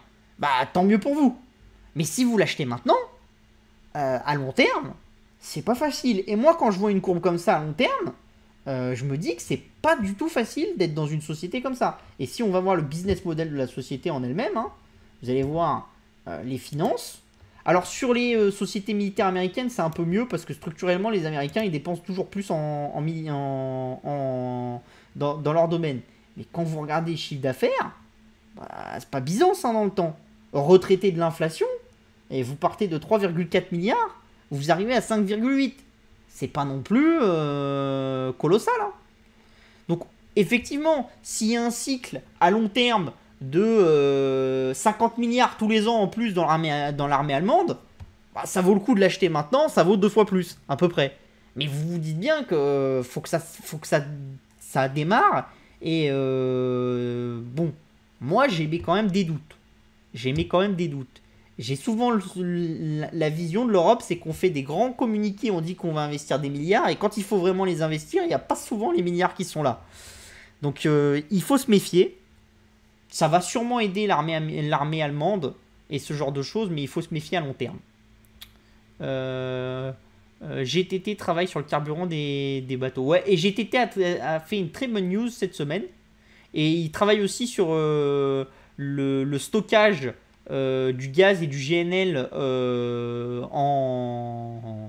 sur Terre. Et moi, je pense que ça, c'est un secteur qui peut avoir de l'avenir, parce que ce que vous pouvez avoir comme intérêt de la part des Européens, c'est d'augmenter les zones de stockage terrestres pour passer plus efficacement les périodes d'hiver. Et il ne faut pas oublier quelque chose, le pétrole, les États européens sont obligés de le stocker en cas de problématique, de guerre, ce genre de choses, mais le gaz, non. Et ça pourrait être une réforme qui pourrait arriver bientôt au Parlement européen. Et si on décide d'obliger les pays à stocker du gaz en cas de problématique, bah ça pourrait être très très important, et ça pourrait changer de beaucoup l'investissement, et ça pourrait aider une entreprise comme GTT. Pourquoi le cake est-il structurellement en baisse? Inflation. Bah parce que tu viens de le dire. C'est une crypto qui est structurellement inflationniste, parce qu'en fait, comme ils vous versent des gros intérêts, comment ils vous les versent? En émettant du cake. Et il faudrait que dans l'écosystème cake, les gens aient beaucoup de choses à faire pour qu'ils le dépensent dans d'autres produits de l'écosystème cake qui, eux, détruiront du cake, et du coup que c'est un équilibre. Donc le but, c'est quoi dans cette stratégie-là? C'est vous attirer les gens en leur promettant du gros rendement, ce qui les met dans une plateforme. Ils vont utiliser cette plateforme, d'accord, et les services de cette plateforme, et vous allez détruire une partie de la masse monétaire, Et du coup, bah, ça rend votre cake intéressant et vous avez un truc qui rend que bah, les gens restent dans votre plateforme et puis vous voyez, vous avez un truc qui s'auto-entretient. La problématique, je vous le dis, elle est très simple. C'est que la plupart du temps, les gens, ils sont là que pour un certain temps, ils sont pas fidèles. Ou s'ils sont fidèles, c'est parce qu'ils veulent avoir encore plus de cake et donc c'est compliqué de faire durer le truc. En Belgique, taxe en pourcentage sur les prix déjà élevés, donc ça augmente plus vite. Oui, oui, on est d'accord. Mais je pense pas que... Alors il faudrait faire le calcul, je ne l'ai pas fait au niveau Pouillem. Mais je pense que si on prend le prix de matières premières bien précises, genre du beurre, du lait et tout, la différence de prix entre France, Allemagne et Belgique, elle doit être considérable. Il y a déjà une grande différence de prix entre la France et l'Allemagne. Et elle ne peut pas s'expliquer juste par un ajustement des taxes. Elle s'explique forcément soit par une complexité des acteurs locaux à obtenir le produit, ce qui peut être vrai, c'est-à-dire que peut-être structurellement Aldi en Allemagne et Leclerc en France sont plus à même de négocier des prix et d'avoir des contrats de long terme avec des fournisseurs que Ahold Delhaize en Belgique. C'est possible. Ça, c'est des choses qu'on ne peut pas savoir et que vous connaissez que quand vous discutez avec les gens du secteur. Après, de toute façon, généralement, quand vous avez un système comme ça où les prix sont aussi éloignés les uns des autres, soit tout le monde monte vers le mec qui est en haut, soit tout le monde diminue vers le mec qui est en bas. Vous savez que moi, je privilégie plutôt la deuxième que la première. Pour des raisons multiples et variées, que j'expose très souvent. Donc la raison numéro 1, c'est que plus vous avez un prix haut dans un environnement, plus vous avez d'innovation. Le prix, ça drive l'innovation. Qu'est-ce qui a drivé l'innovation dans le solaire? C'est les prix qu'on a eu de l'énergie en 2008. Parce que c'est à ce moment-là que tous les États et que beaucoup d'entreprises vont se dire faut investir dans le solaire parce qu'il y a moyen d'avoir des prix de l'énergie plus bas que le pétrole. Et d'ailleurs, il faut faire attention, c'est-à-dire que plus le prix du pétrole augmente maintenant, d'accord? Et plus le prix du charbon et du gaz augmente maintenant, plus vous allez avoir d'innovation dans l'efficacité énergétique et ce genre de choses. Donc plus ça veut dire que le cycle prochain qu'il va y avoir, le prix du pétrole, du gaz et du charbon vont s'effondrer. Voilà. Donc ça, c'est important. Parce que la surinnovation que vous avez, généralement, elle est majeure suivant le prix. Et je vous ai déjà expliqué le principe du poulet sorti de laboratoire, ce genre de choses. Enfin, on pourrait le dupliquer à l'infini sur plein de choses. Plus vous avez un prix qui est important, on commence à le voir par exemple sur le prix du saumon. Vous avez de plus en plus d'entreprises qui font du saumon d'élevage en Norvège ou ce genre de choses. Et ben elles arrivent à du prix du saumon qui est moins élevé que le prix du saumon pêché en mer. Et elles arrivent à avoir tellement d'optimisation maintenant avec des fermes de pisciculture sur étage, ce genre de choses et tout ça, que la problématique c'est que elles vont finir par devenir déflationnistes et se combattre sur le prix. Et donc forcément ça va se retrouver dans le magasin. Ça on a répondu, en Belgique on a répondu. Quel est l'impact de la crise actuelle sur les futures hausses de taux à ton avis? Ça va descendre les hausses de taux. Parce que de toute façon, dites-vous bien une chose, c'est quand il n'y a pas d'engrais par exemple. Parce que la Russie et l'Ukraine sont les premiers producteurs d'engrais à eux deux. D'accord?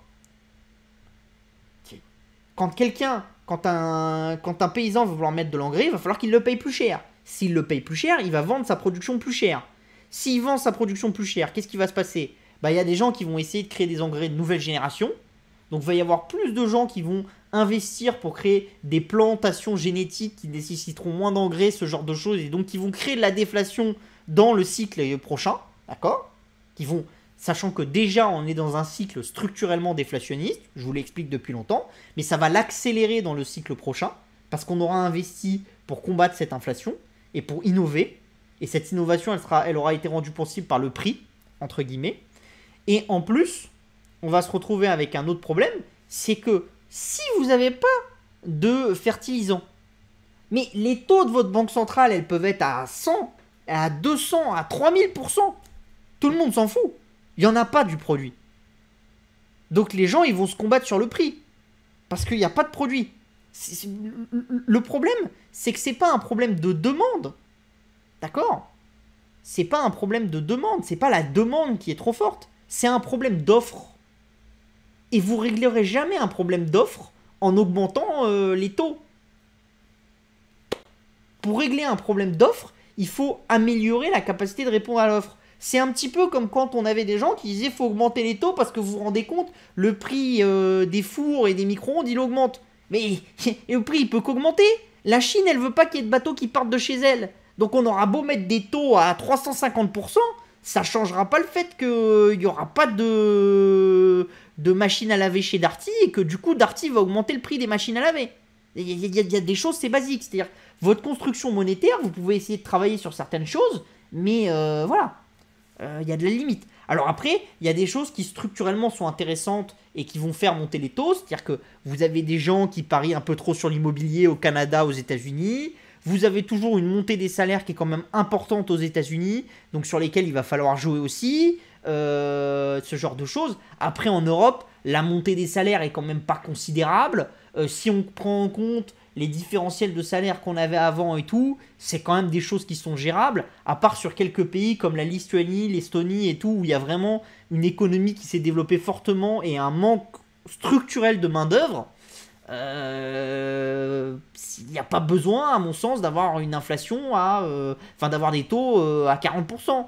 Et une chose est sûre, c'est que de toute façon, tous ceux qui vous disent on va avoir 12 hausses de taux, 40 hausses de taux, parce que maintenant c'est la fête chez tous les brokers, c'est de voir qu'il y a des hausses de taux. Et pour ça, alors, ça m'a fait marrer, c'est la semaine dernière, enfin non, il y a 2 semaines, avant la guerre en Ukraine, je reçois un papier de JP Morgan, je l'ai viré. Donc je peux plus vous le montrer, c'est dommage, je l'ai viré.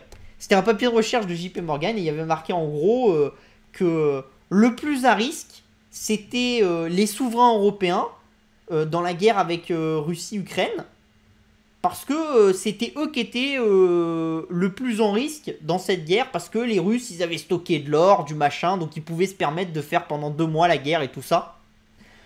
Tout ce qui est écrit dans le papier s'est révélé faux. Tout de A à Z. C'est-à-dire que si vous aviez fait tout ce qui vous dit dans le papier, vous auriez perdu beaucoup d'argent. Parce que tout ce qui vous disait qu'il fallait investir, finalement il fallait pas investir, et tout ce qui vous disait qu'il fallait pas investir, finalement il fallait investir. Voilà. Le seul call dans le papier qui est juste, c'est il faut acheter du pétrole. Voilà. De tout le papier, qui fait quand même 20 pages, où il y avait plus de 50 actifs qui étaient mis en parallèle, le seul où ils ont raison, c'est le pétrole. Le reste, tout faux. La Russie, ça s'est effondré économiquement en 3 jours. Ce matin, on pouvait acheter du Lukoil à 250 millions de valorisation. Hein, donc c'est autant vous dire qu'on part du principe que ça vaut plus rien. Donc voilà. Donc là, ce que je voulais que je vous dise, c'est compliqué de le savoir. C'est compliqué de le savoir. Les gens et les médias ont tendance à faire du bruit. Moi, je pense que pour se donner un peu d'air, faut qu'on remonte un peu les taux. On va peut-être aller à 1,5, 2. Mais tous ceux qui sont au-delà, ben, ils sont fous. Déjà parce que vous vous rendez pas compte de ce qu'il faut investir. Enfin, massivement pour la transition écologique, pour l'armée, pour le nucléaire, ce genre de choses. Enfin, les investissements, ils sont colossaux. Et donc, si vous vous trimballez des taux à 6%, c'est qui va faire les investissements ? Ça va se retrouver dans le prix des biens et des services, ces investissements. Parce qu'en plus, il va falloir payer ces 6% d'intérêt. Et les États vont pas avoir la capacité de les payer. Et surtout, l'endettement des États va exploser à une vitesse grand V. À une vitesse grand V. Je lisais une étude il y a pas longtemps.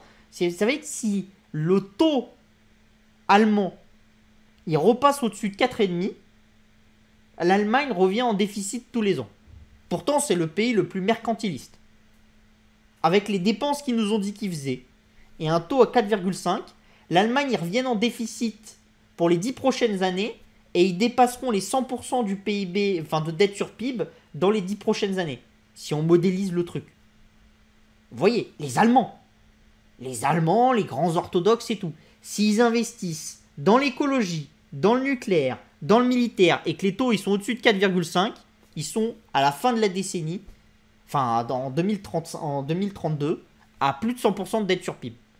Alors imaginez les Français, les Grecs, enfin, voilà. Donc soit vous imaginez qu'on peut monter des taux à 5% et avoir tous les pays du monde qui sont à 500% de dette sur PIB parce que c'est l'économie des Playmobil et personne ne fait attention, et puis voilà. Mais à ce moment-là, va quand même y avoir un problème, c'est que si vos banques centrales n'achètent plus la dette, va bien falloir que quelqu'un l'achète. Et quand on va se trimballer avec 500% de dette sur PIB des pays, et qui c'est qui va détenir la dette? Voilà. Ou alors vous imaginez que les acteurs vont avoir énormément d'argent à investir. Donc s'ils ont énormément d'argent à investir, bah, les taux ils vont diminuer parce qu'ils vont se faire une concurrence sur là où ils investissent leur argent. Et les valorisations des sociétés elles vont augmenter parce qu'on aura de plus en plus d'argent à investir. Et macroéconomiquement, il y a des raisonnements qui clochent. C'est pas possible. J'ai vu ton tweet sur Just Mining, tu disais qu'il cherchait des validateurs de nœuds, ça correspond à quoi? C'est quand tu fais du stacking en fait, tu vas déléguer tes crypto-monnaies à la société et ils vont te donner une partie des rendements et ils vont garder une partie pour eux. Donc par exemple sur Atom, il me semble qu'il a publié Asher qu'il gardait 1% du stacking pour eux en frais divers et variés pour maintenir le node et le reste vous était rendu. Donc voilà, ça peut être intéressant. Après moi j'utilise pas leur service mais voilà, je l'ai publié parce que c'est un français et que je sais qu'il y en a dans mes followers qui ont ce genre de crypto et donc bah, s'ils peuvent faire profiter une entreprise française autant que ça soit possible quoi. Tu peux confirmer ou commenter le fait que les groupes US ont tellement de liquidités que les plans de rachat d'actions seuls pourraient faire doubler le Nasdaq d'ici 2025. Alors non, c'est pas doubler le Nasdaq. Enfin, ça dépend, il a quel point ce soir. Tac, tac, tac, tac, tac. Faut que je regarde l'indice. Mais ça, c'est moi qui en ai parlé aussi, il me semble. Indice. Alors, Nasdaq, on est à combien? On est à 14 000. C'est ça? Donc c'est ça. Donc en fait, le Nasdaq, l'étude que j'avais lue, alors je ne sais plus, il faudrait la retrouver. Mais si toutes les valeurs du Nasdaq qui est à l'heure actuelle, qui ne sont pas les 10 premières, elles font ni plus ni moins de pertes que celles qui font des rachats d'actions, continuent à faire les rachats d'actions qu'elles font, d'accord? Donc que vous frisez tout ce qui est en dessous du top 10 du Nasdaq, d'accord? Donc elles font aucune avancée. Par contre, elles ne se dégradent pas non plus. On est d'accord. Et que vous avez au niveau du top 10 la croissance de long terme discountée de 2 points par année. D'accord. Et que vous avez une augmentation des rachats d'actions qui est fait par rapport à l'augmentation des bénéfices de ces sociétés prévisibles. Bah vous avez en 2025 un Nasdaq à 22 000 points, effectivement. Voilà. Et donc ça veut dire quoi? Ça veut dire qu'en fait, dans les points du Nasdaq, il va y avoir une importance colossale de Microsoft, Amazon, Facebook et tous ces acteurs qui rachètent passivement leurs actions et qui cannibalisent le marché d'une manière colossale. Voilà. C'est à peu près la vision de ce qui est dit là-dessus. Alors après, attention, ça part du principe que les sociétés comme Facebook et compagnie vont continuer à faire de la croissance, qu'elles vont continuer à avoir la volonté d'acheter leurs actions, et ça part du principe que les actions qui sont en dessous ne vont pas se dégrader, et qu'elles ne vont pas augmenter leurs pertes, et ce genre de choses. D'accord?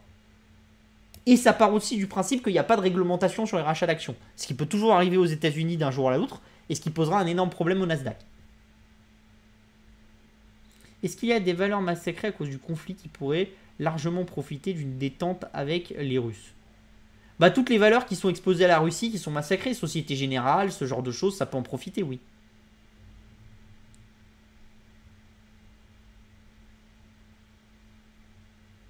L'objectif de taux final, je dirais qu'aux États-Unis, on peut aller jusqu'à 2,53, grand maximum, à mon avis. Et en Europe, à mon avis, à 2, on aura fait gros du chemin. Et déjà à 2, ça va être compliqué. Hein.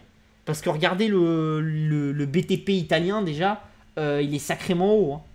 Je vais aller voir le BTP italien. Donc, regardez, obligations d'État. Le BTP italien, il est à combien? Le BTP italien... ça c'est le Canada, la Chine, Corée, l'Égypte, l'Espagne, la France, la Grèce. Non, ce que je veux c'est l'italien. Voilà, le BTP italien. Allez, on va prendre le 10 ans parce que c'est... voilà.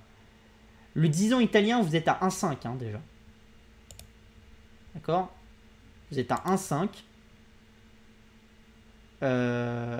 Si on prend l'historique, d'accord? On prend l'historique. Le moment où l'Italie a eu des difficultés, c'était en 2012 et il a fallu que la Banque centrale intervienne. On était sur un BTP qui était entre 4 et 5. Si vous avez un taux à 3 en Europe, il n'y a aucune chance que le BTP italien il soit en dessous de 3. Enfin, il soit en dessous de 4. Donc ça veut dire que vous revenez sur le cycle précédent. D'accord? Je vais vous le montrer. Comme ça, c'est plus simple. Vous l'avez en image. Voilà, on a le BTP italien, il est là. Alors, on va fermer les pubs. Là, on va se mettre là. Sur le long terme, vous voyez. Là, on a eu la crise des dettes. D'accord? Donc, vous voyez à peu près. Là, vous voyez où on est. Donc, par rapport au taux directeur de la Banque centrale, si vous faites calculer la différence entre le taux directeur de la Banque centrale EU vs que offre le BTP italien, si vous augmentez à au-delà de 2,53%, vous êtes sur un taux italien qui va être au-dessus de 4,5, même au-dessus de 5. Hein. Et donc, vous retombez sur ce qu'on avait en 2012 et c'est pas possible. Déjà, en 2018, il y avait des problématiques sur le BTP italien et ça faisait peur au marché. On était à 3,4 avant la crise, la hausse de la dette italienne, ce genre de choses. Donc, mécaniquement, il y a quand même des choses qui font que, voilà. Sachant qu'en plus, pardon, on va reprendre les obligations d'État. Ici, pub. Je vais mettre le... Voilà. On va reprendre les obligations d'État. Ah merde, c'est vrai que maintenant sur Investing, il faut... Voilà, il faut autoriser. Ok. Si vous prenez l'Allemagne, d'accord, vous prenez quand même quelque chose de sérieux, donc le 2 ans. Vous voyez un peu la violence du 2 ans. Enfin, vous êtes parti de 10 et vous êtes à moins 0,64, d'accord? Et on va prendre plutôt sur 5 ans, d'accord? Vous êtes quand même très très bas. Vous êtes à moins 0,64. Alors ok, il y a la guerre ça fait peur, ce genre de choses, mais quand vous achetez du Bund allemand à l'heure actuelle, si vous imaginez que dans les 2 ans, va y avoir une inflation à 4%, mais vous faites assassiner. Vous faites assassiner. Vous perdez énormément d'argent. Donc vraiment, c'est violent. Alors sur le 2 ans, c'est un peu moins violent parce que l'effet temps va être moins important, mais vous prenez ne serait-ce que... Allez, on va prendre une valeur un peu plus grande. Vous prenez le 10 ans, vous êtes sur les gens qui nous disent que vous pensez qu'il y a un cycle d'inflation qui va arriver, comme on voit sur certains, un cycle d'inflation pour les 10 prochaines années. Enfin, si vous imaginez que vous avez 2% d'inflation qui vont tenir avec un pic à 3 ou 4% dans l'Union Européenne qui va maintenir en 2022 et début 2023, en achetant du Bund allemand à l'heure actuelle, mais vous faites défoncer. Il n'y a aucune logique à acheter ça. Ou alors, c'est que vous pensez que l'inflation ne va pas tenir et que c'est conjoncturel et pas structurel.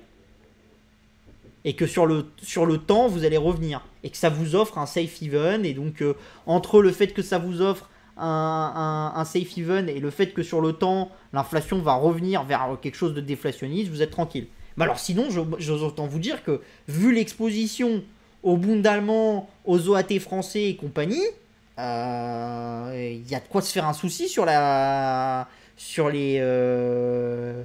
acteurs qui détiennent des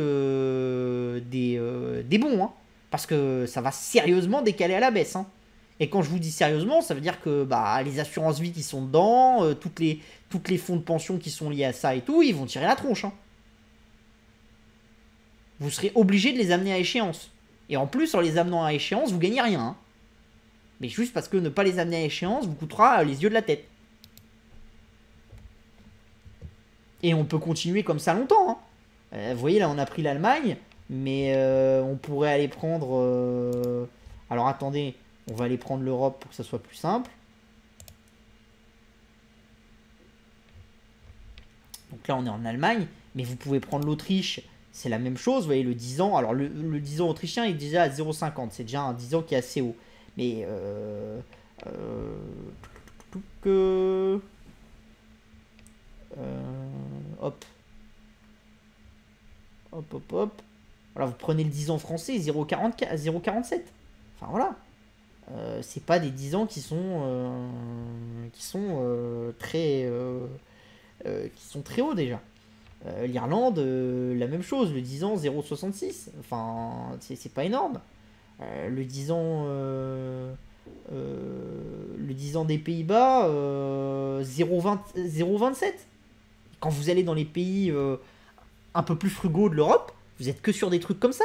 Alors, si vous imaginez vraiment que la hausse de taux va tenir dans le temps, tous les mecs qui ont investi là-dessus, mais ils se font assassiner. Mais très très violent.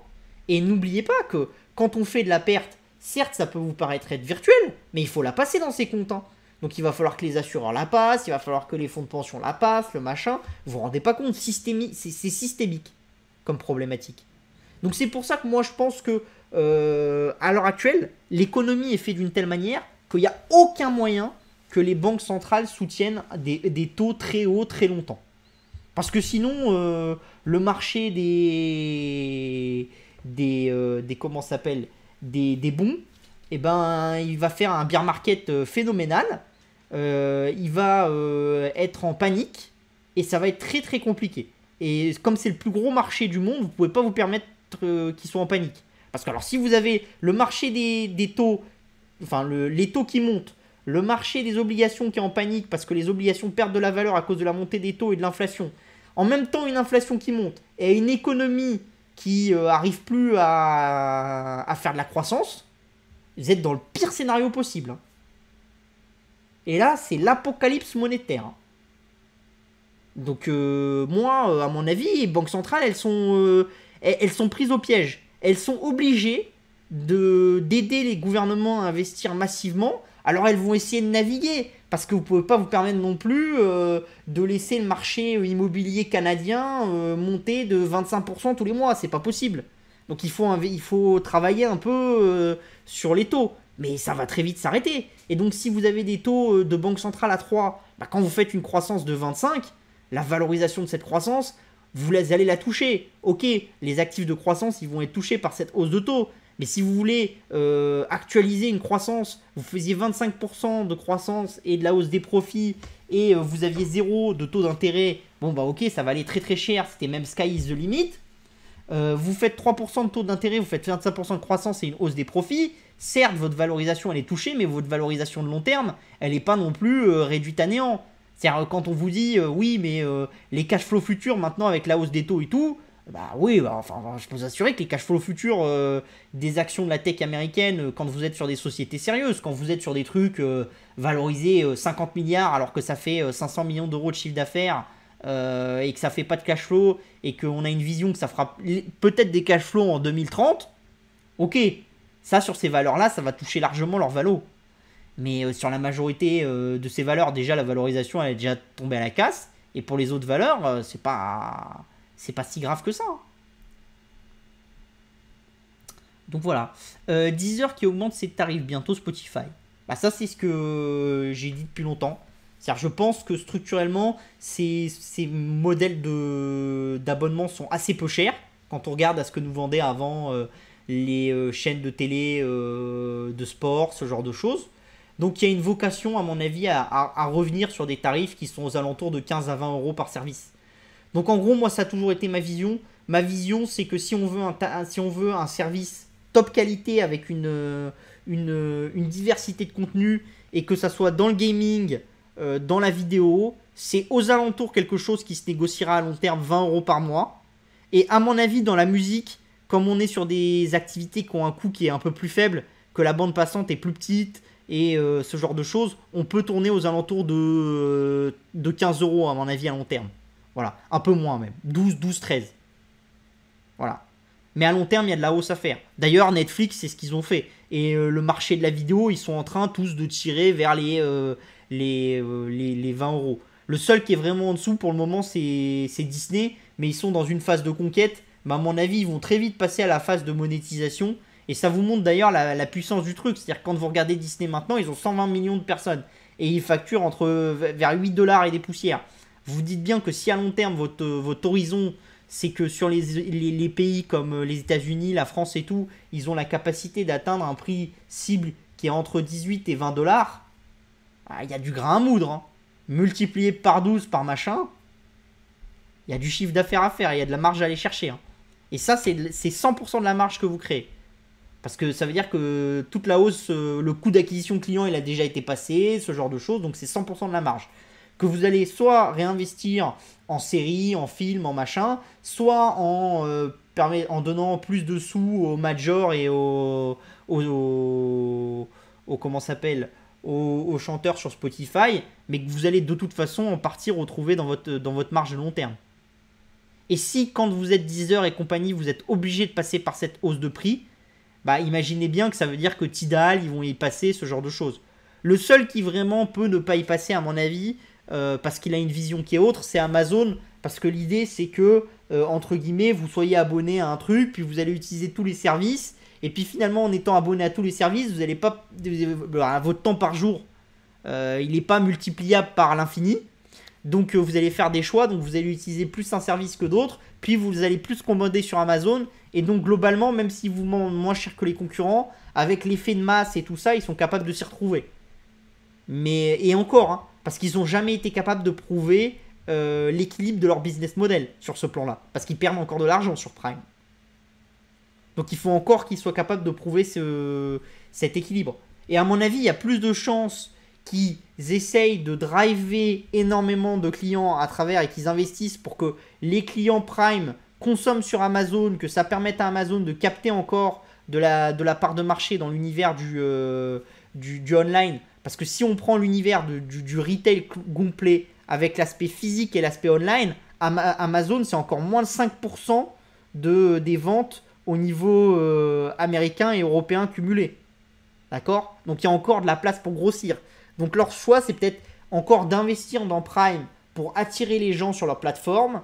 Et peut-être que dans 5-10 ans, ils rentreront dans une phase de monétisation de cette plateforme-là. Et ils mettront en place des nouveaux prix pour Prime et ils monteront petit à petit les prix. Mais c'est un cycle vraiment de long terme. Mais attention, parce qu'Amazon a une complexité quand même, c'est comment est-ce que Amazon va être capable de se battre dans le marché de la vidéo, dans le marché de l'audio, dans le marché de la série, dans le marché du jeu vidéo, dans tous ces marchés en même temps. Ce que vous voyez quand même sur Amazon Video Prime depuis un certain temps, c'est quand même que le cycle de sortie, il est beaucoup moins grand que le cycle de sortie de Netflix. Parce qu'ils ont une incapacité à répondre à la vitesse de mise en place de nouveaux typologies de contenu de la part de Disney et Netflix, qui investissent massivement.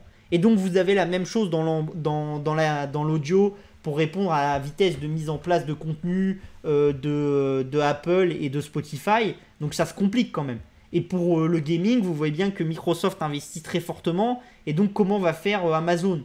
Ça devient compliqué. Parce que quand vous êtes sur à chaque fois dans chaque business des choses comme 25-30 milliards par an à investir pour tenir à long terme, il y a 25-30 milliards pour la vidéo, 25-30 milliards pour l'audio, 25-30 milliards pour les jeux vidéo. À la fin, vous atteignez vos 100 milliards, quoi. Donc ça commence à être important. Et AWS peut pas payer pour ça, entre guillemets. Pas à l'heure actuelle. Peut-être dans 10 ans, mais pas à l'heure actuelle. Donc de toute façon, il va y avoir un choix de la part d'Amazon. Soit Amazon va se dire, on a compris qu'on ne sera pas les leaders du segment de la vidéo et tout ça, mais on va juste faire un truc qui va attirer les gens. Et puis petit à petit, on mettra de plus en plus de contenu. On essaiera d'acheter du contenu, ce genre de choses efficacement.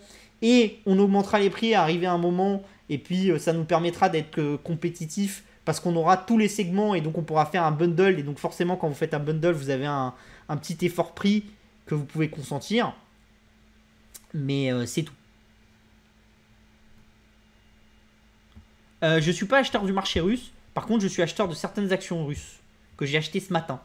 Parce que quand on vous donne du Lukoil et des compagnies pétrolières russes à un cours de moins 99%, enfin vous voyez, j'appelle ça un ticket de loto. Mais j'en ai acheté 2-3 des compagnies. J'en ai acheté 3 en fait ce matin. Mais voilà. J'espère qu'il y en a une pour laquelle ça va bien se passer et tout ça. Et j'espère aussi que mon broker va pas me dire, écoute, on t'a fait un... On t'a autorisé à passer un ordre, mais finalement, t'avais pas le droit, donc on a rendu ces actions au mec qui était là avant, et toi, t'es niqué. Ça, c'est possible, hein, ça arrive plus souvent qu'on ne le croit dans les marchés. Et c'est pas moi avec mes 1000 balles sur, mes, sur mes petits affaires qui vais faire quoi que ce soit, hein. eBay Hong Kong.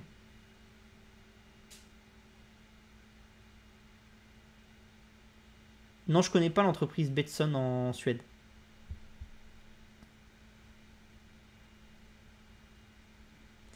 Donc voilà. Est-ce qu'il y a d'autres questions?